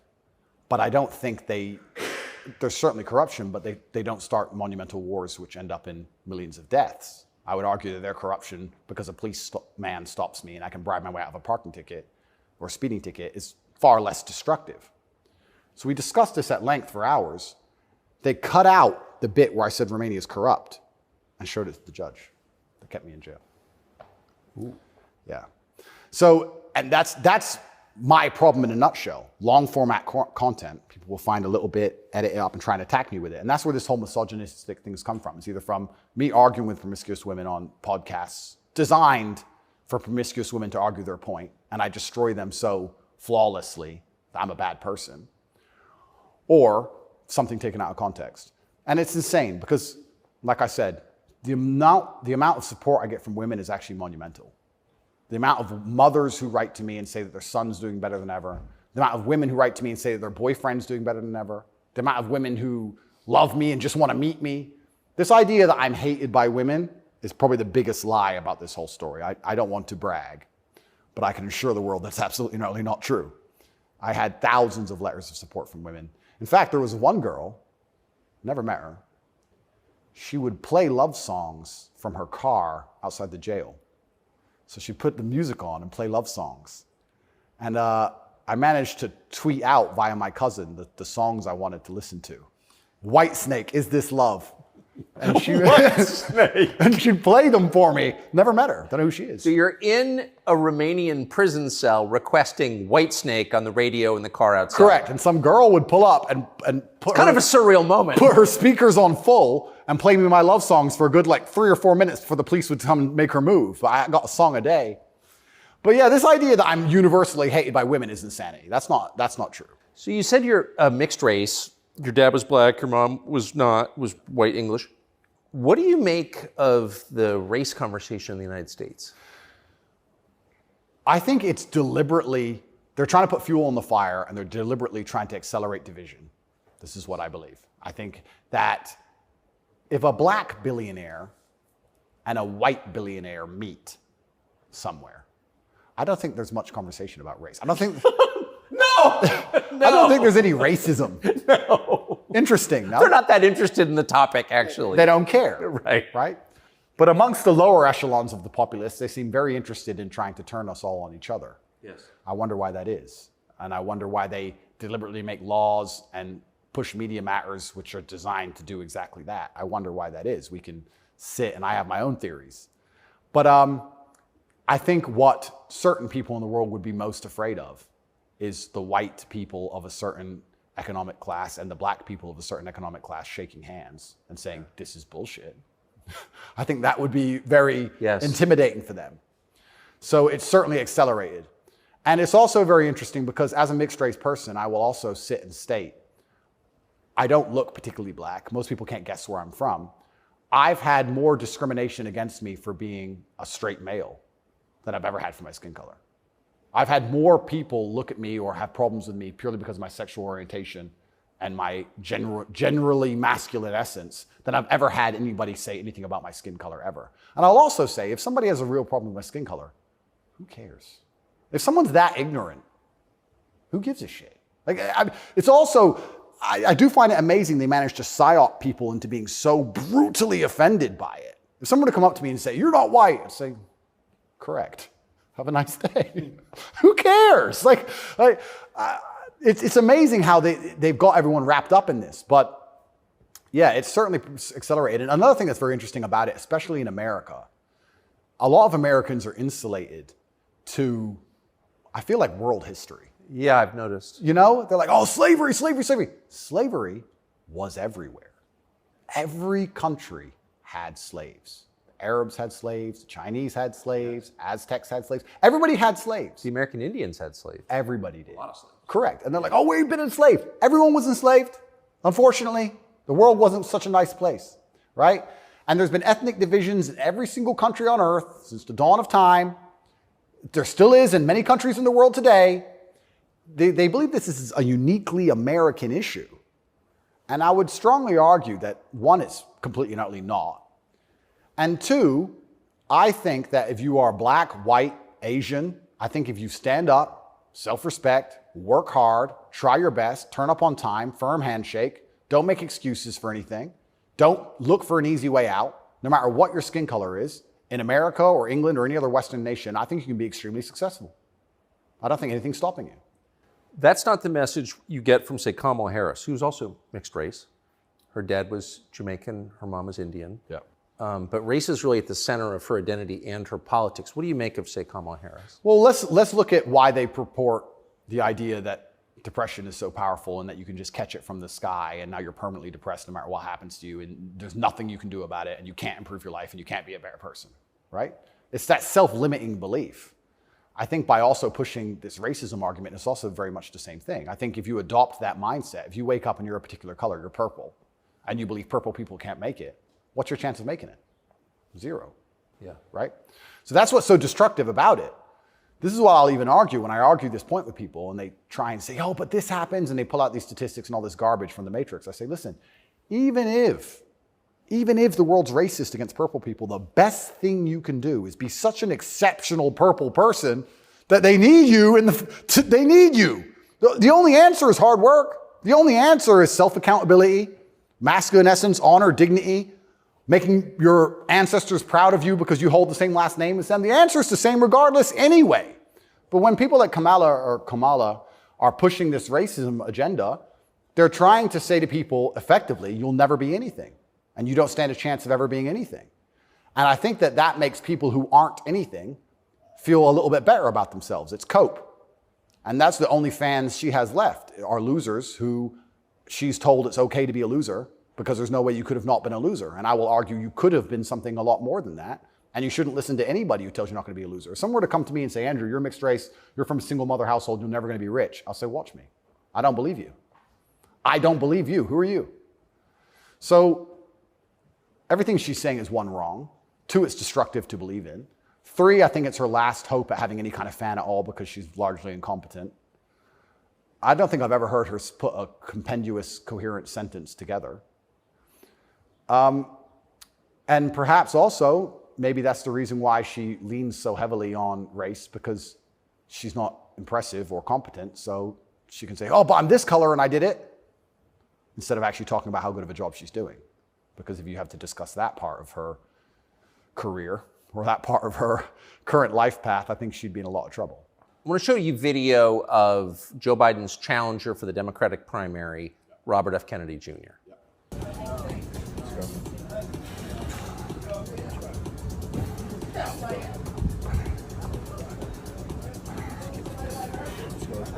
Six. Run it. Let's go. Up. What do you think of him? I think a strong body is a strong mind. I don't think there's anything wrong with a man exercising up until the age he dies. Why wouldn't he? I think that the bottom line of masculinity since the dawn of human time has been a propensity and a capability for violence. I think that's what makes a man a man. I don't see any possible negative connotation with being in good physical shape. I think that's a fantastic way to show discipline, which is very important in any man who's important, especially a world leader. In fact, I love the idea of an elected world leader being in fantastic physical shape. I think it shows that they're a motivated, disciplined person, and I have a lot of respect for him for that. And I think that in the military, we make it mandatory, right, to be in fantastic physical condition. Yes.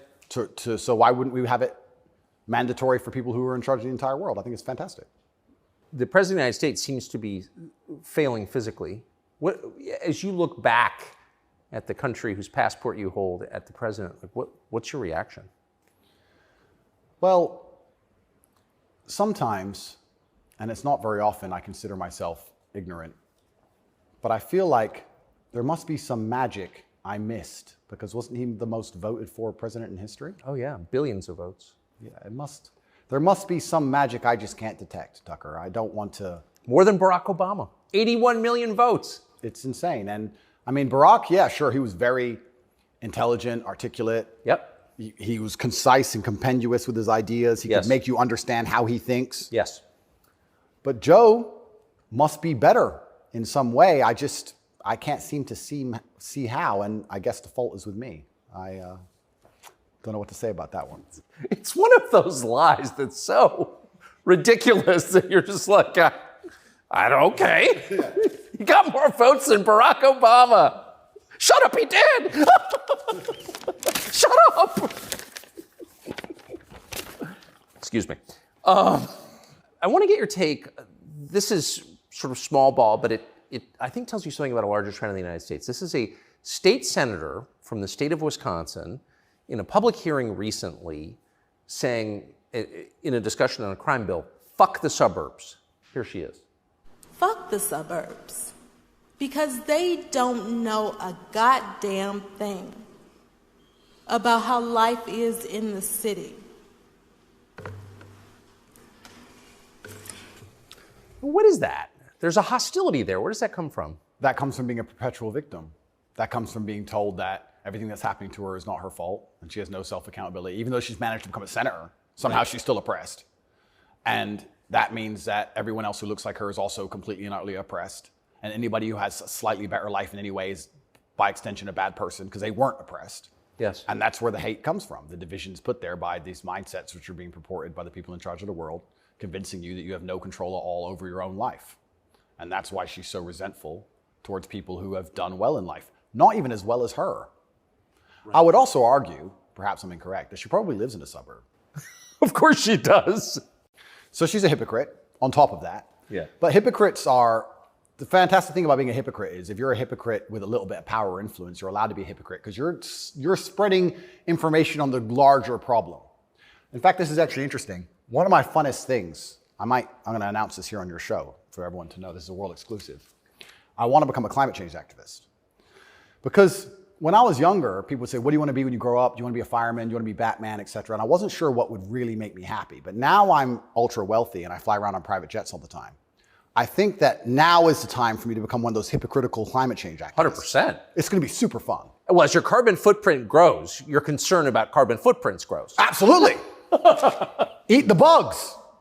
Sell your car. How dare you eat meat?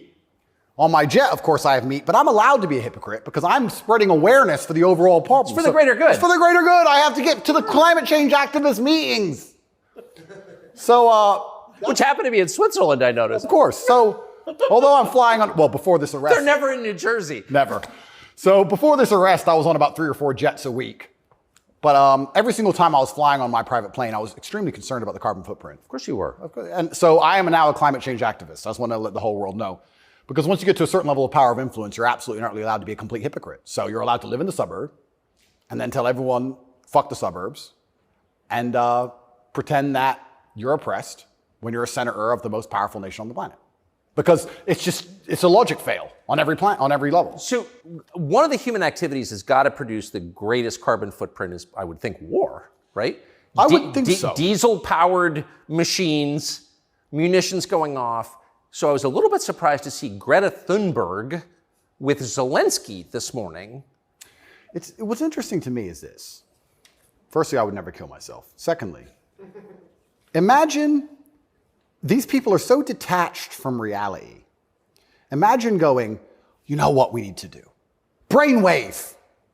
We need to drum up support for this garbage. Let's take the most loved woman, Greta, and the most loved man, Zelensky, and let's make them meet. Think about the PR. Let's bring a camera. And imagine people sitting around a table going, that's going to really make people support this. Who gives a fuck? I don't want to swear. I'm sorry, but some young girl turns up to a war zone who has nothing. Why is she there? What are they going to talk about? I don't know. But what's their conversation? I think she only yells. I don't think she does talk. I don't understand. Is she going to talk about how the childhood has been stolen from all those million Ukrainian men who have been blown to pieces? Like she talks about childhood being stolen because we drive, cars? I don't think she is. I don't think she's going to mention that. No. Is it just a big PR opportunity? Like what PR team came up with this concoction and thought, this'll keep them on side? It's mind-bending to me who even thought this was a good idea. It's crazy. But of course somebody did. Somebody thought it was a fantastic idea. Have you ever met Greta Thunberg? No, but me and her have had some internet arguments. I think you went to prison for it, right? Yeah, correct. Which is amazing because I'm a climate change activist. So I'm on her team. I was in Sweden during COVID. So we could have met. She didn't want to hang out with me, unfortunately. And then now I'm flying around on my jet everywhere, spreading news about climate change. Same thing. Like in my Bugatti, obviously it's got a big engine. I make sure to talk about climate change out the window as I drive. But I'm on her side. She doesn't seem to be very You yell at the serfs as you pass about climate change? Yeah, don't eat meat. Eat the bugs. What's wrong with you people? You don't care about the earth? Like, if you don't start caring about climate change, all those politicians with beachfront property are going to lose their houses. Yes. And they're very concerned about climate change, which is why they bought their houses on the beachfront, so they can be the first to let you know it's coming. The early warning system, right? They're very concerned. That's why they want to be right there on the beach. Quite honorable if you think about it. Kind of on the front lines of the climate crisis. Absolutely. Lead from the front. So good. But one more point about this. Sorry to go on and on. No, I love it. But when I say these things, people, you don't care about the environment. And I try and explain to them, I love nature. You love hunting, fishing. You love nature. I love nature. Passionately. The problem with all of these things is not that I don't like nature. The problem is that nearly any issue which appears to be virtuous on the planet today is Trojan horsed with garbage. That's the problem. I have no problem with fixing or maintaining or preserving nature. I have a problem with them telling me I have to maintain nature, them Trojan horsing my bankruptcy into the middle of it, knowing that nature won't be fixed, then telling me it's about nature and telling me I should agree with it. That's my problem. There's nothing left on the planet, no issue, which isn't Trojan horsed with absolute garbage. Yes. And if you're going to sit there and tell me that I need to give more money to the government to stop the sun from being hot, I'm going to argue with you that I'd rather keep my money. Thank you very much. Yes. So this is the problem with all these issues. It's nearly anything. When I argue against them, people are like, you don't care about the issue. I do. But you're not smart enough to understand that the legislation around this issue is so large, it hasn't even been read by most of the people voting for it. Yeah. And there's something in the middle of it which is going to damage every single person's life, which has nothing at all to do with the issue itself. And most people don't understand that. They co-opt people's best instincts, their love of nature, which is a virtue, of course. Yep. Their love of their neighbors during COVID. Don't you care about your neighbors? Oh, completely. Of course you do. And your grandparents? I revere my grandparents. Of course, of course. And you're a bad person if you resist. I was a terrible person for going to Sweden. You're a very bad person. You don't care about anyone else. And that's how they do. It's weaponized virtue. And my opposers, every single virtuous thing that comes out of their mouth is never from a place of virtue. It's from a place of hate. Yes. It's weaponized. And also, and I don't talk about this very often, but people can go right now to tatepledge.com. I donate $25 million a year to feeding children in war-torn countries, especially in the Islamic world, because that's where a lot of the war is. Nobody ever mentions that, ever. Nobody mentions any of the charitable work I do. Nobody mentions any of the lives I save. Nobody mentions any of the people who support me. They don't mention anything at all. They just come along and say, you're a bad person. And I say, well, if I'm a bad person, let's talk about the things you've done to genuinely benefit humanity, besides sit on Twitter and talk shit. Have you ever done anything for anybody ever? Are you capable of doing anything? Because the things that make me a bad person, right? You don't like me for my principles and the fact I stand up for myself and the fact I have parameters and I say no, everything you hate about me. Those are the things that allow me to even do good in the world. If I was like you, mush, goo, I couldn't even help anyone. If you had to help someone today, how could you even do it? You're broke and you're lazy and you're stupid. You can't even enlighten anybody. You can just spread hate. How is that helping the world? These people are a net negative, genuinely. And that's what's so crazy about being attacked for your morality, like I'm being now. And when you're a good person in general, they attack your morality because the people who are attacking you are absolutely and utterly immoral. The ultimate hypocriticism. Ultimate. Even more than my private jet climate change stance. So it's certainly unique. I do like to believe, though, we're entering a new stage of consciousness. I do like to believe, at least from 10 to 15 years ago, more people are, I think COVID woke some people up. I do like to believe the MSM credibility is tanking in real time. Trump helped massively. Fake news.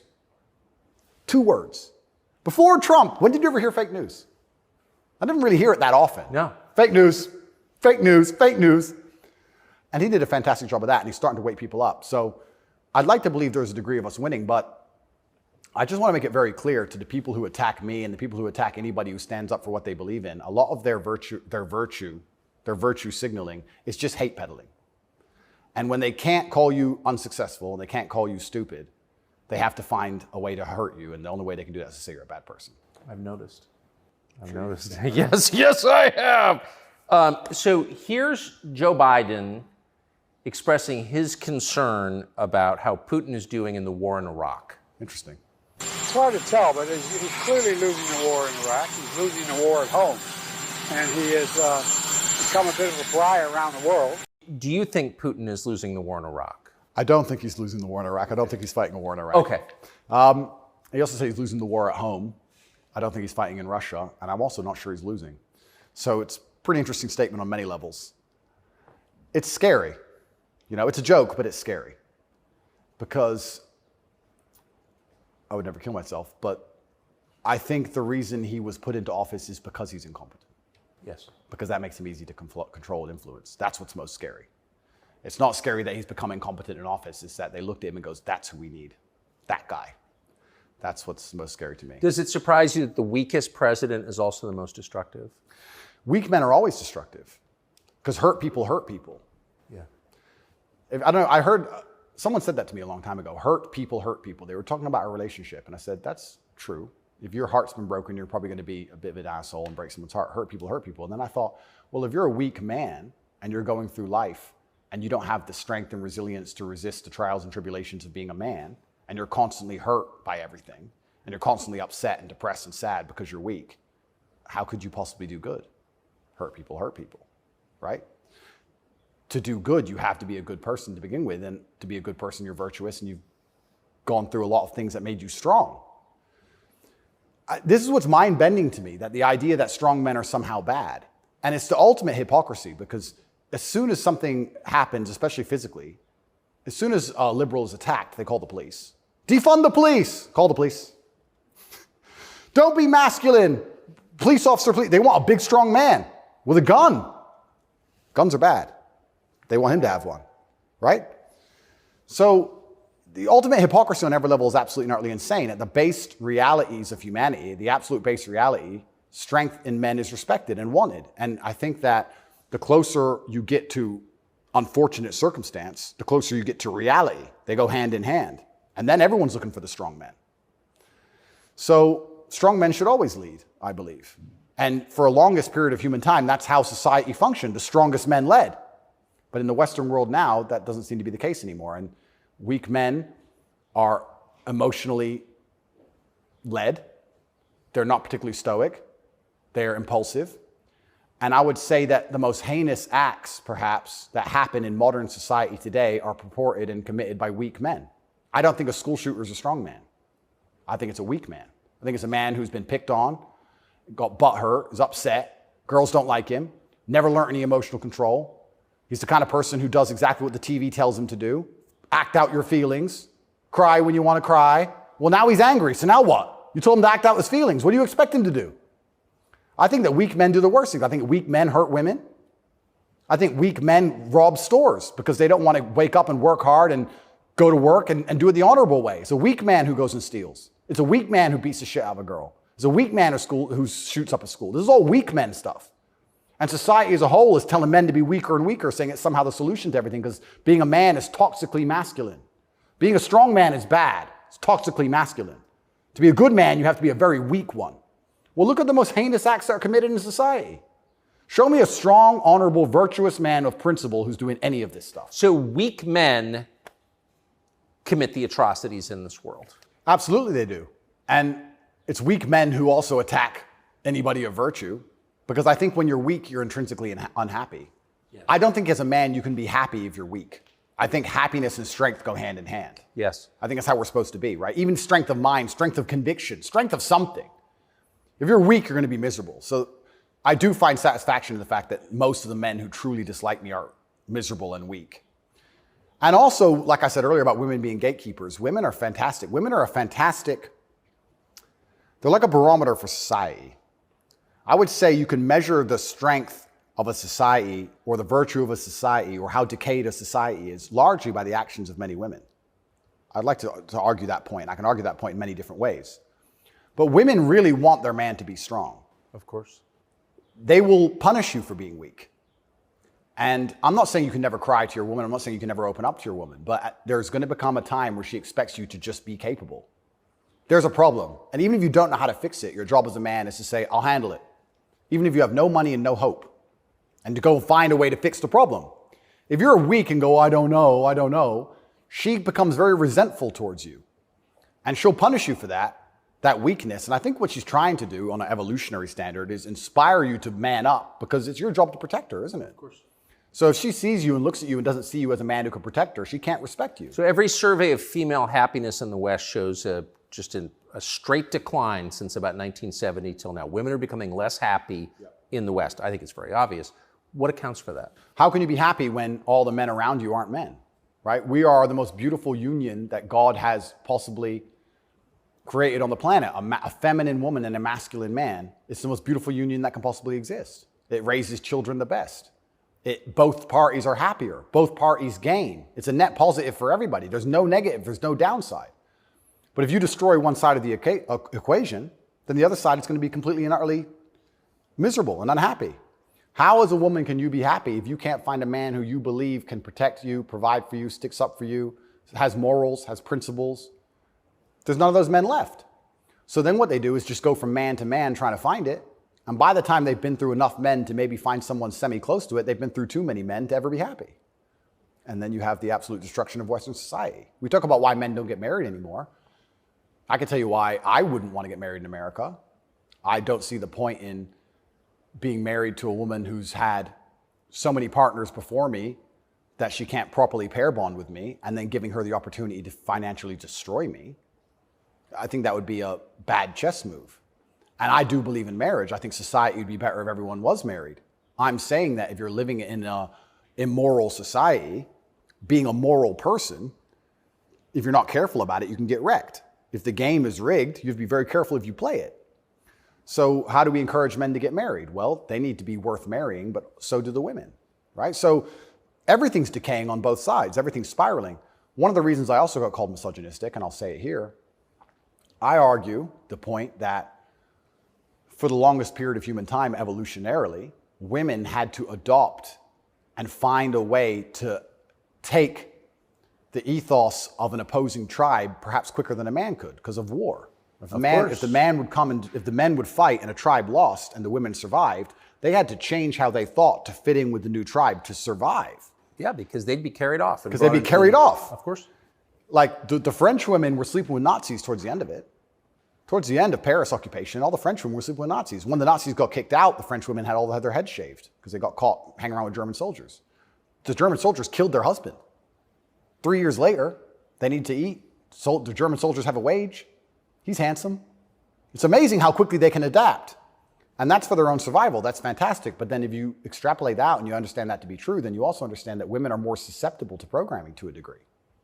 I got called misogynistic by saying that if you sit 100 men and 100 women down in front of propaganda, I believe that women are more likely to believe a lot of that. I think a lot of liberals are female. They're more emotional.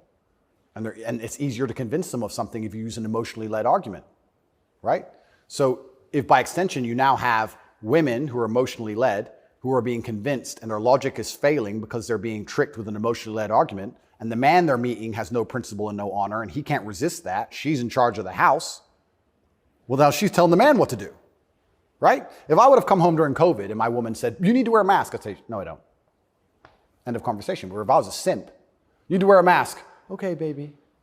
Don't. All right. So the women are also largely in charge of the psyop because the men are so desperate to get any kind of connection with a real person and avoid the porn screen. And then these women are being controlled by the mass media as a whole. I say this to, I have children. I don't talk about it often. But I say to the mothers of my children, I say, look, either we program their minds or society does. Who do you believe in? Everyone is being programmed by somebody and something. Me, you, everybody. We're all programmed by someone. To sit and think you're above programming is incorrect. What you have to do is sit and say, does the person who's programming genuinely have my best interests at heart? What do they want me to believe? Why do they want me to believe it? What happens if I believe what they want me to believe? Where does this lead? That's all we can do. We're all programmed. We're all the sum of the 5 people we spend the most time with. Right? So if you have women with no father, no strong masculine influence, who's programming them? The Kardashians and the news? The internet? Porn stars? What kind of woman's that going to be? And then if a man finally ends up with her and he has no backbone, what kind of man is he going to be? I don't want to comment on these things because I don't want to make personal enemies of people I don't know.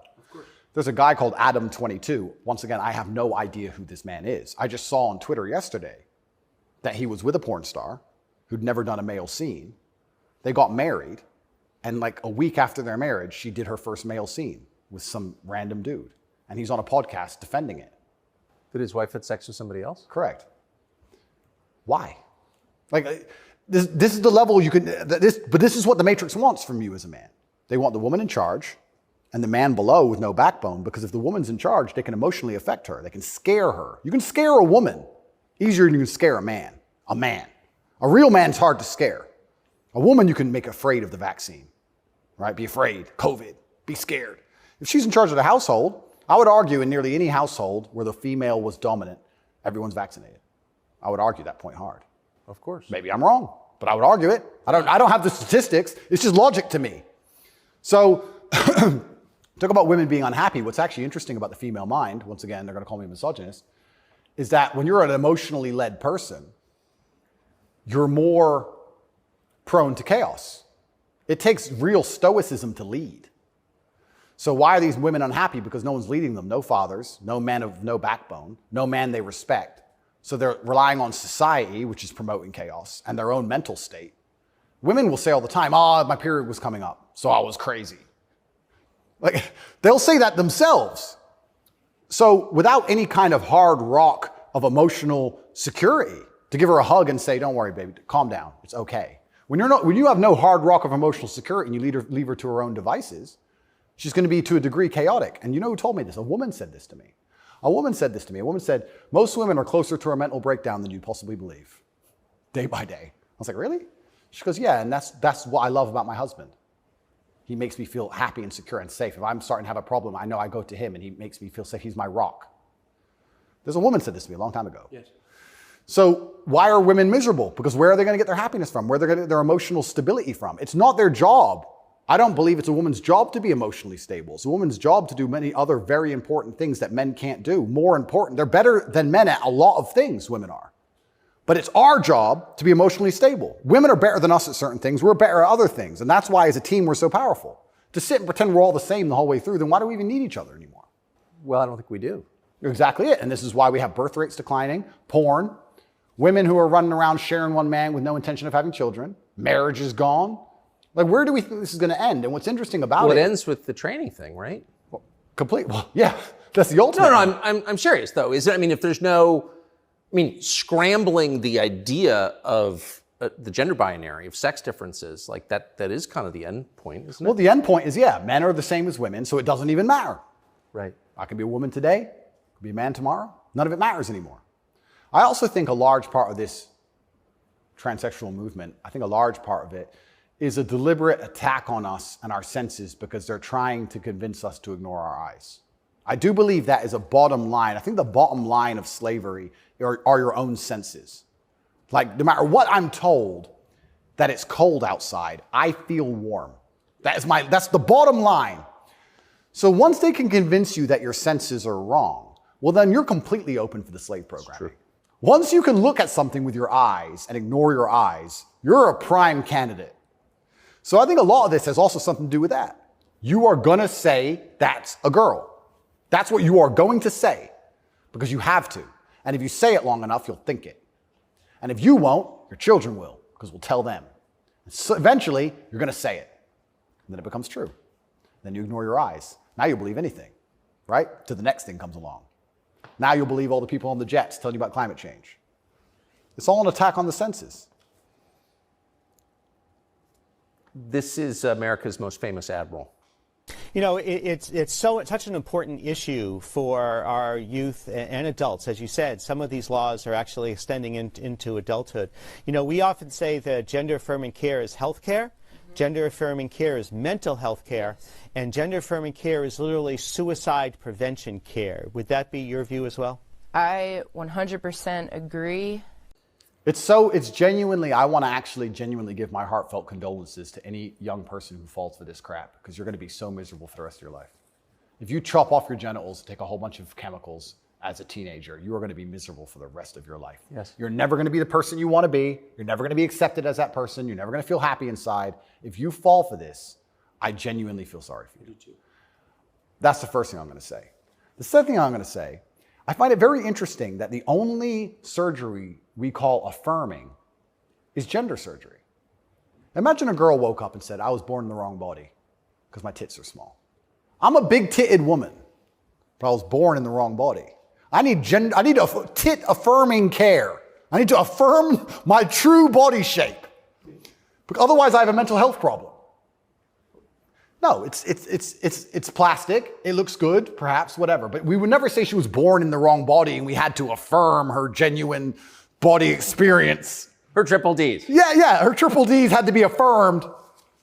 It's garbage. You're not affirming anything. And also, I think it's kind of interesting. They say that trans people commit suicide at a higher rate. That's sad. Nobody should kill themselves.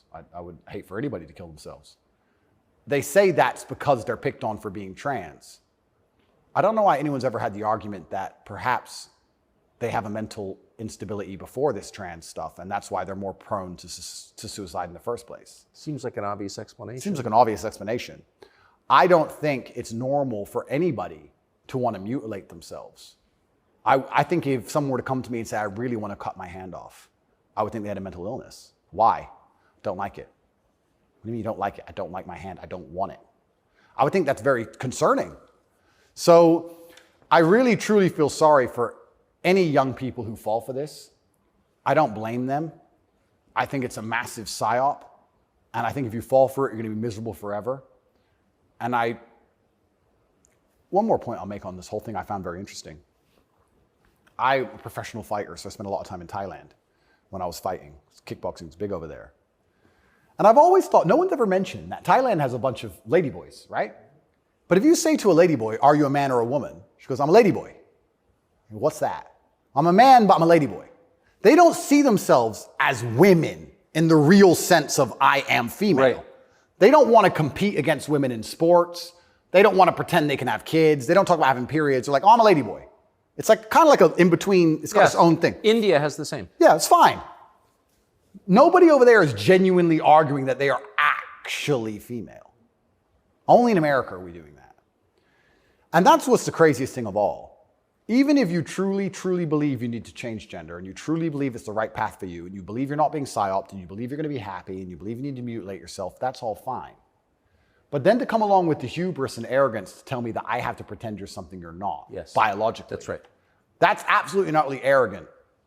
You can't tell me what I have to call you, right? I'm allowed to come to my own conclusions and opinions. And the whole point of being a human is that we've gone through life long enough to identify patterns. Imagine humans didn't identify patterns.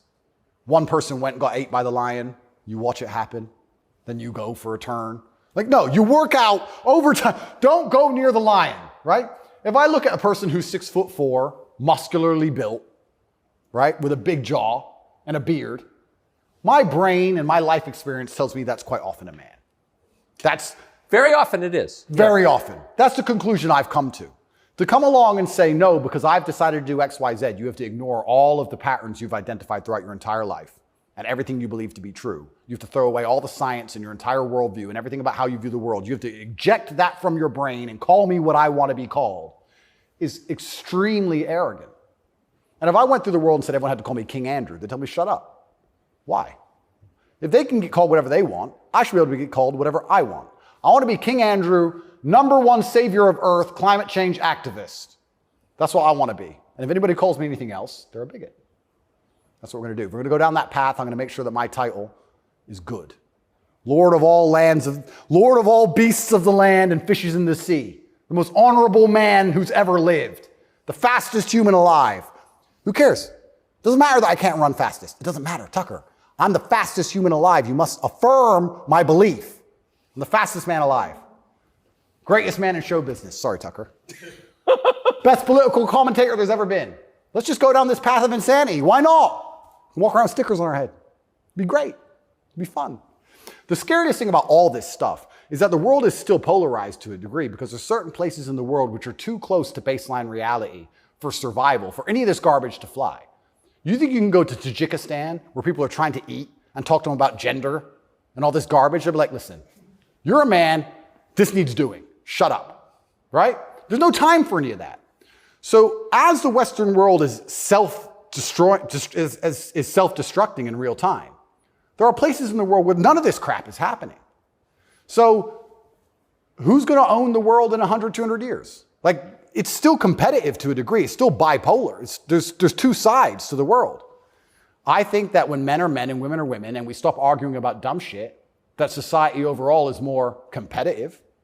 I don't know how America's going to maintain its influence over the entire planet when it's doing all this garbage. How long can this possibly last? Not long. Not long. It's like the fall of Rome. The fall of Rome, everything became decadent, endless sex and orgies. No one had enough faith in the state to join the army anymore. And people talk about barbarians destroying Rome. Rome was destroyed from the inside. That's what happens. And we're witnessing it in real time. And we have all these problems on earth. And then they want to spend millions and millions of dollars on an investigation to prove that I'm a human trafficker for TikTok. It's clown world. Nothing even makes sense anymore. This is a video from a recent Pride March in New York, and I'm interested in your view of it.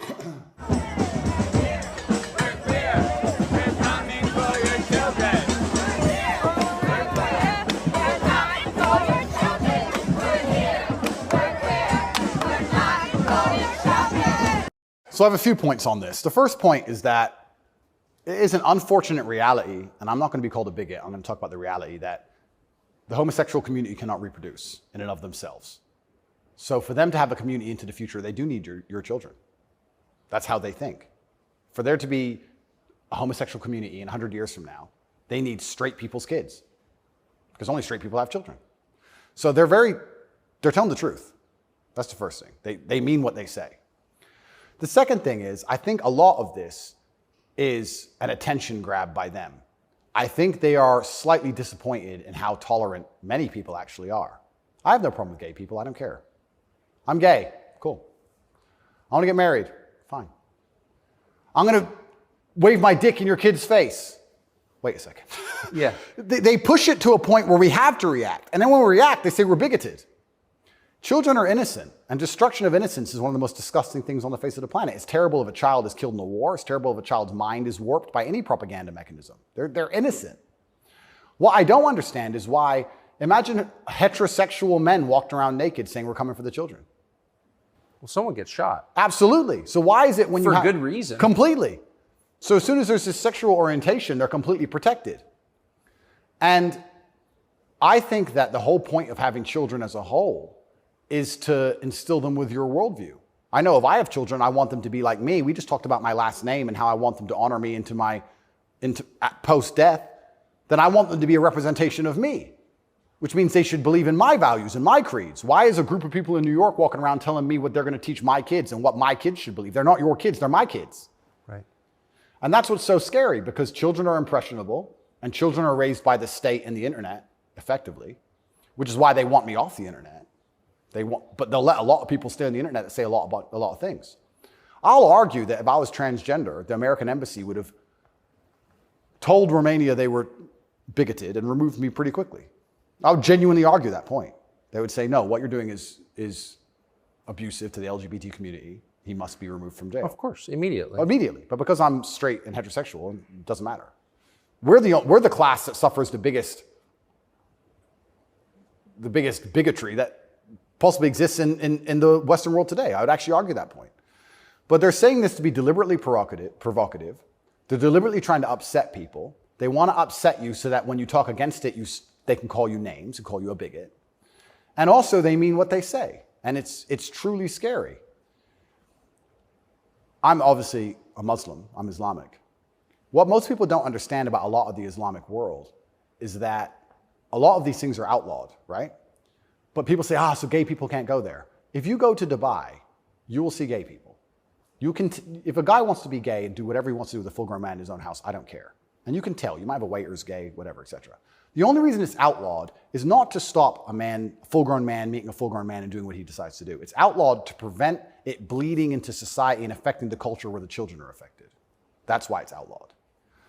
And I'm not saying it should be outlawed in America, but what I'm saying is if you're not going to protect the innocence of children from any ideology, and if the ideology is deliberately targeting children because children are more impressionable and more capable of believing in things which simply aren't true, perhaps a man looking like a woman or vice versa, then that is a dangerous ideology that should be very closely examined. Well, if you're not going to protect children, or if you're going to encourage women to fight your wars, why have a society in the first place? Well, this is another Isn't thing. the whole point of society to protect women and You children? know what's really interesting? I argued this point once. They were talking about how the West is a patriarchy and it's so terrible to be a woman in the West. And I'm like, well, where's better to be a woman then? If it's not the West, please tell me. Pick another country besides America where you'd rather be a woman. It's garbage to begin with, but you're saying, America's a patriarchy and Americans are all misogynistic.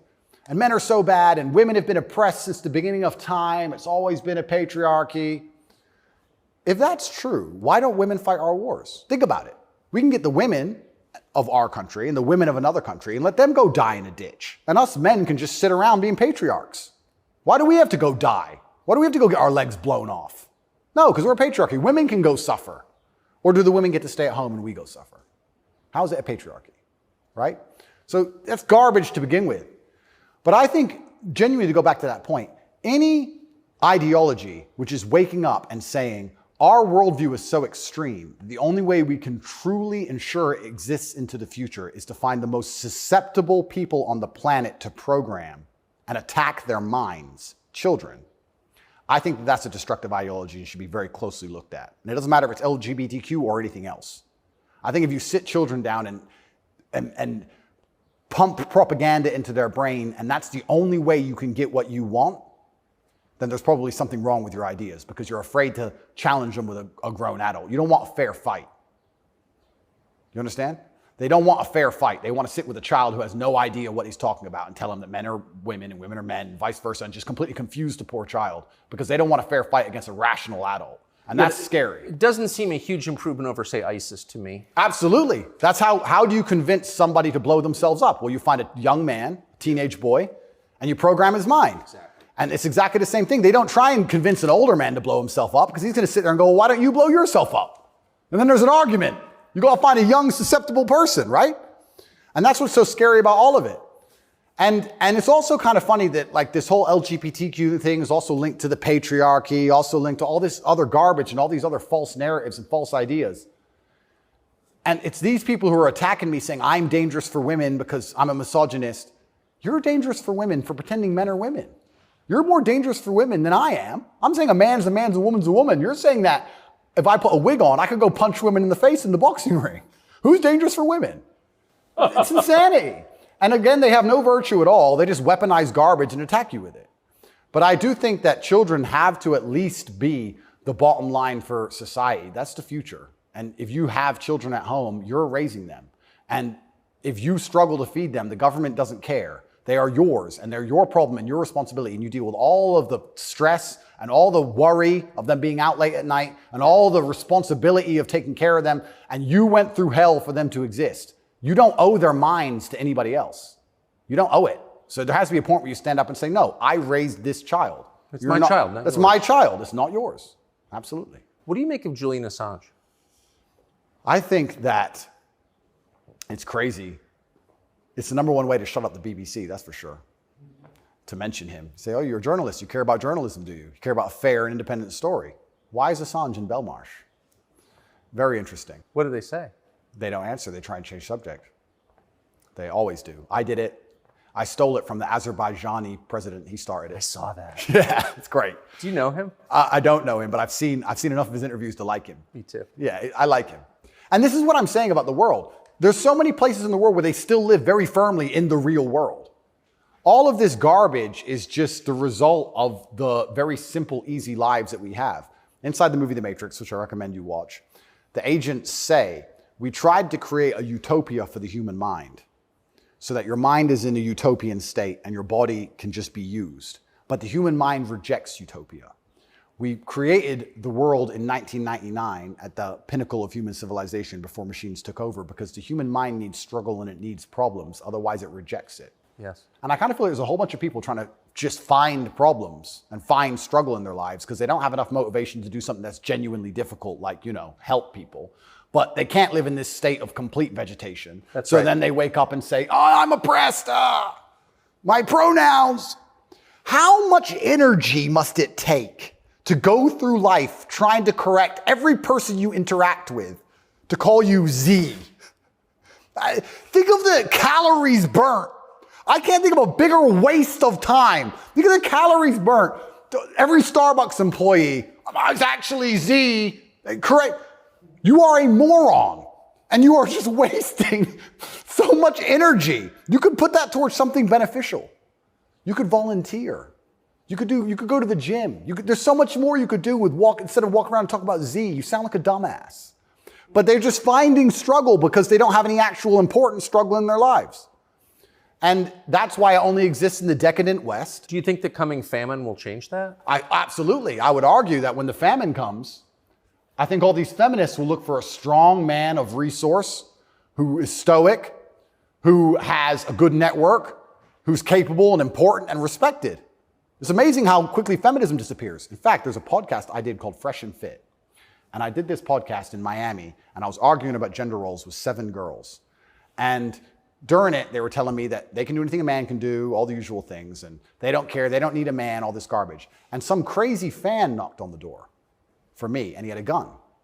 He knocked on the door. You should have seen the women, how quickly they became feminists when I had to go to that door. They all completely changed. Go, go, go, go. Oh, the feminism's out the window. There's no feminists on the Titanic. There's no feminisms in a famine.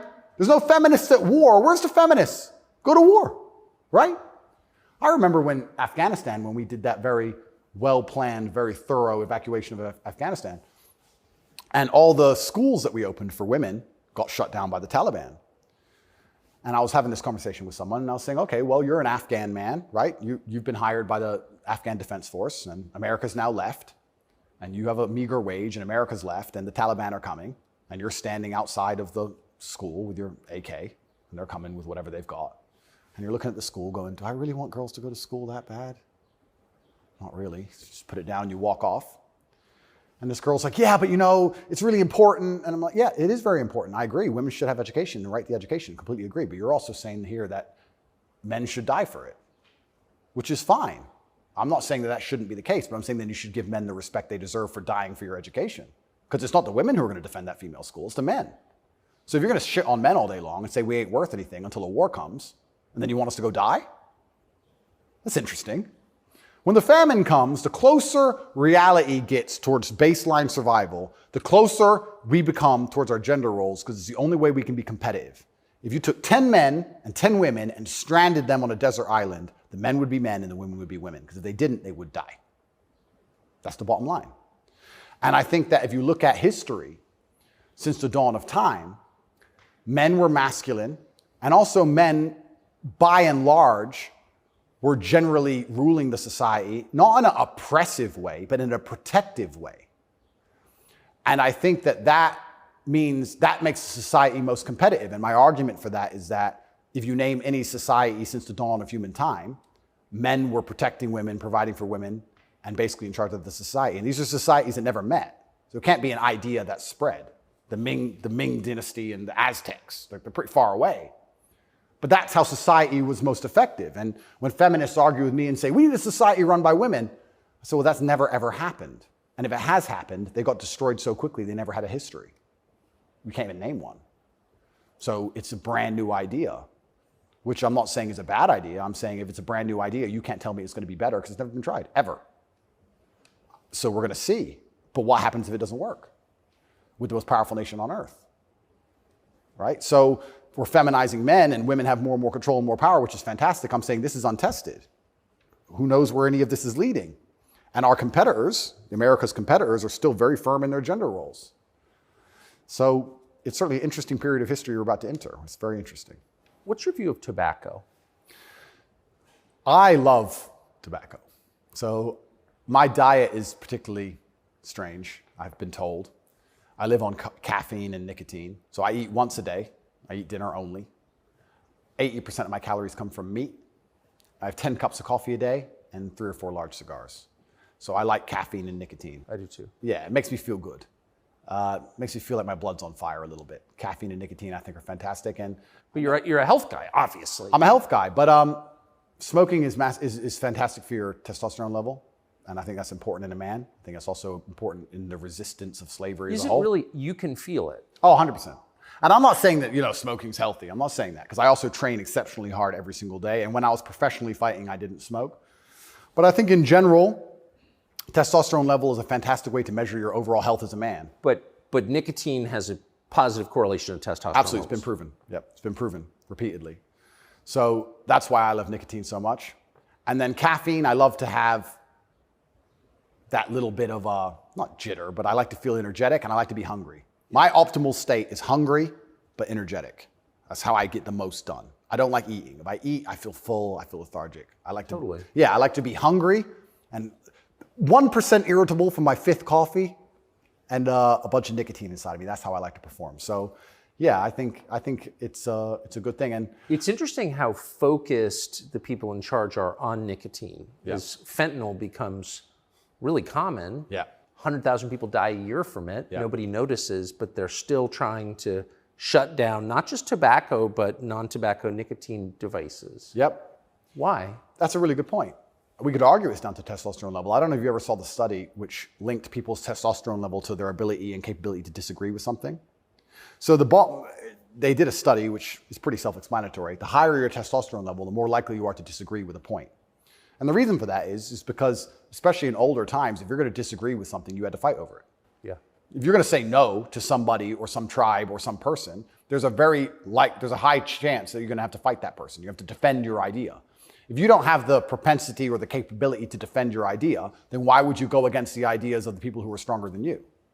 So reducing testosterone levels make men more compliant and more complacent because we're less likely to say no because we can't defend what we think. Why would we say you're wrong, but we can't do anything about it? We might as well say, well, then you're right. Might makes right. Right. So reducing testosterone levels in men is something which I believe they're trying very hard to do. And if you read the studies, they're succeeding. Testosterone levels have gone off the edge, off the cliff.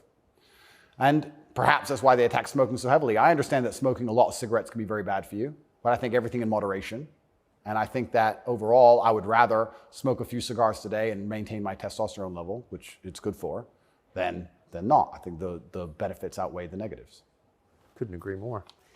And my final question is about digital currency. Yep. Do you think it's inevitable, and what would its effects be? CBDCs are inevitable, and they're scary. They're super scary because it's the final absolute realm of control. I mean, they're already removing cash from society.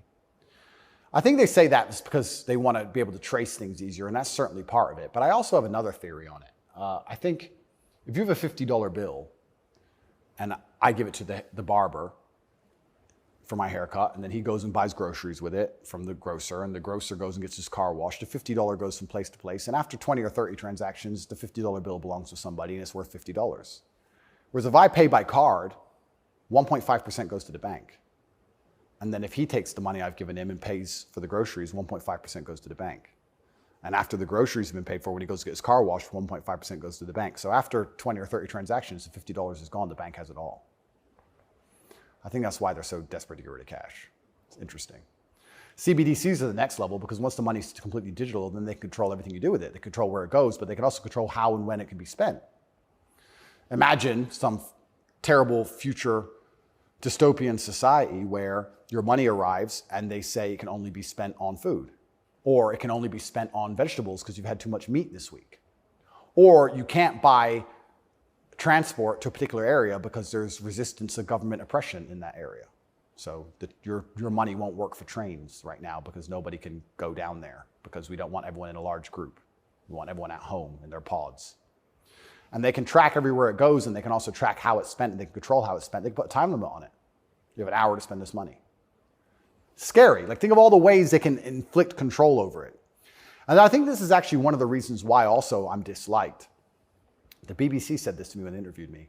They said, Lucy, the very intelligent BBC reporter, said, word for word, you have a Bugatti and a cigar, and that means it comes with a side order of misogyny.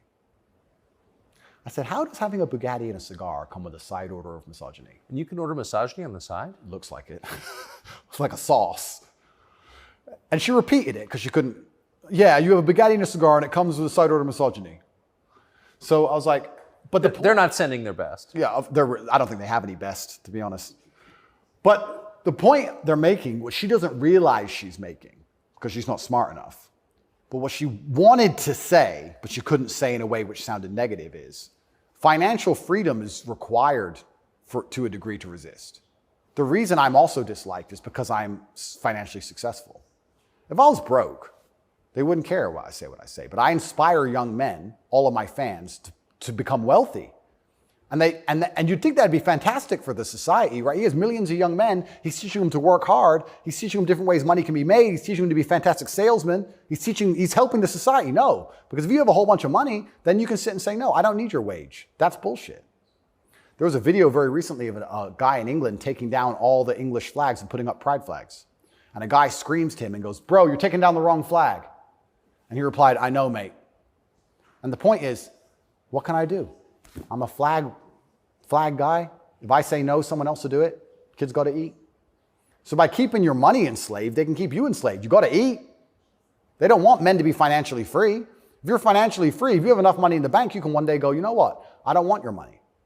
Even me now to this day, I've done enough and I'm successful enough that it's very hard for them to buy me.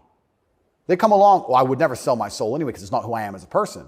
But if I was destitute, they could come along and say, Andrew, you have all this influence. We're going to change your message. You're going to say this. We're going to give you 10 million. Okay. You can't buy me. Can't buy Trump. He's rich already. He's rich and he's 80, 70 something. You think he needs more money? He doesn't care about money. They don't like that. So being financially free in and of itself is now an act against the government, because this whole idea that they want everyone to be rich and it's fantastic for the society, I'd actually argue against that. They don't want that. They want everyone destitute, because when you're destitute, you need the government to feed you. And it's very hard to fight against the government who's feeding you. It's very hard to resist the people who give out the bread. Yeah. I think that's called something. It begins with C. What's it called? Interesting. I also heard another interesting theory from a very intelligent person one day, and it was that every government on earth, all of them, in all of their different forms, China, which says it's communist and is capitalist, and all the different in-betweens to the capitalist West, every government on earth is slowly encroaching on trying to become as controlling as powerful as possible. They all want to be as controlling as possible over their citizens. Communism is the end result of the most control a government can have, effectively, or some version of communism. But every single government on earth is slowly trying to get there bit by bit. And the only thing that resists them getting there is the populace and how much the populace will accept. And depending on how malleable the populace is, depends on how quickly they get there.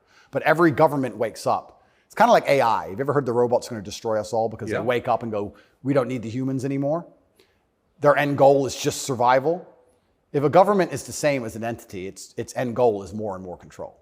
And that's all they're trying to do every single day with every law they pass, with the climate change law.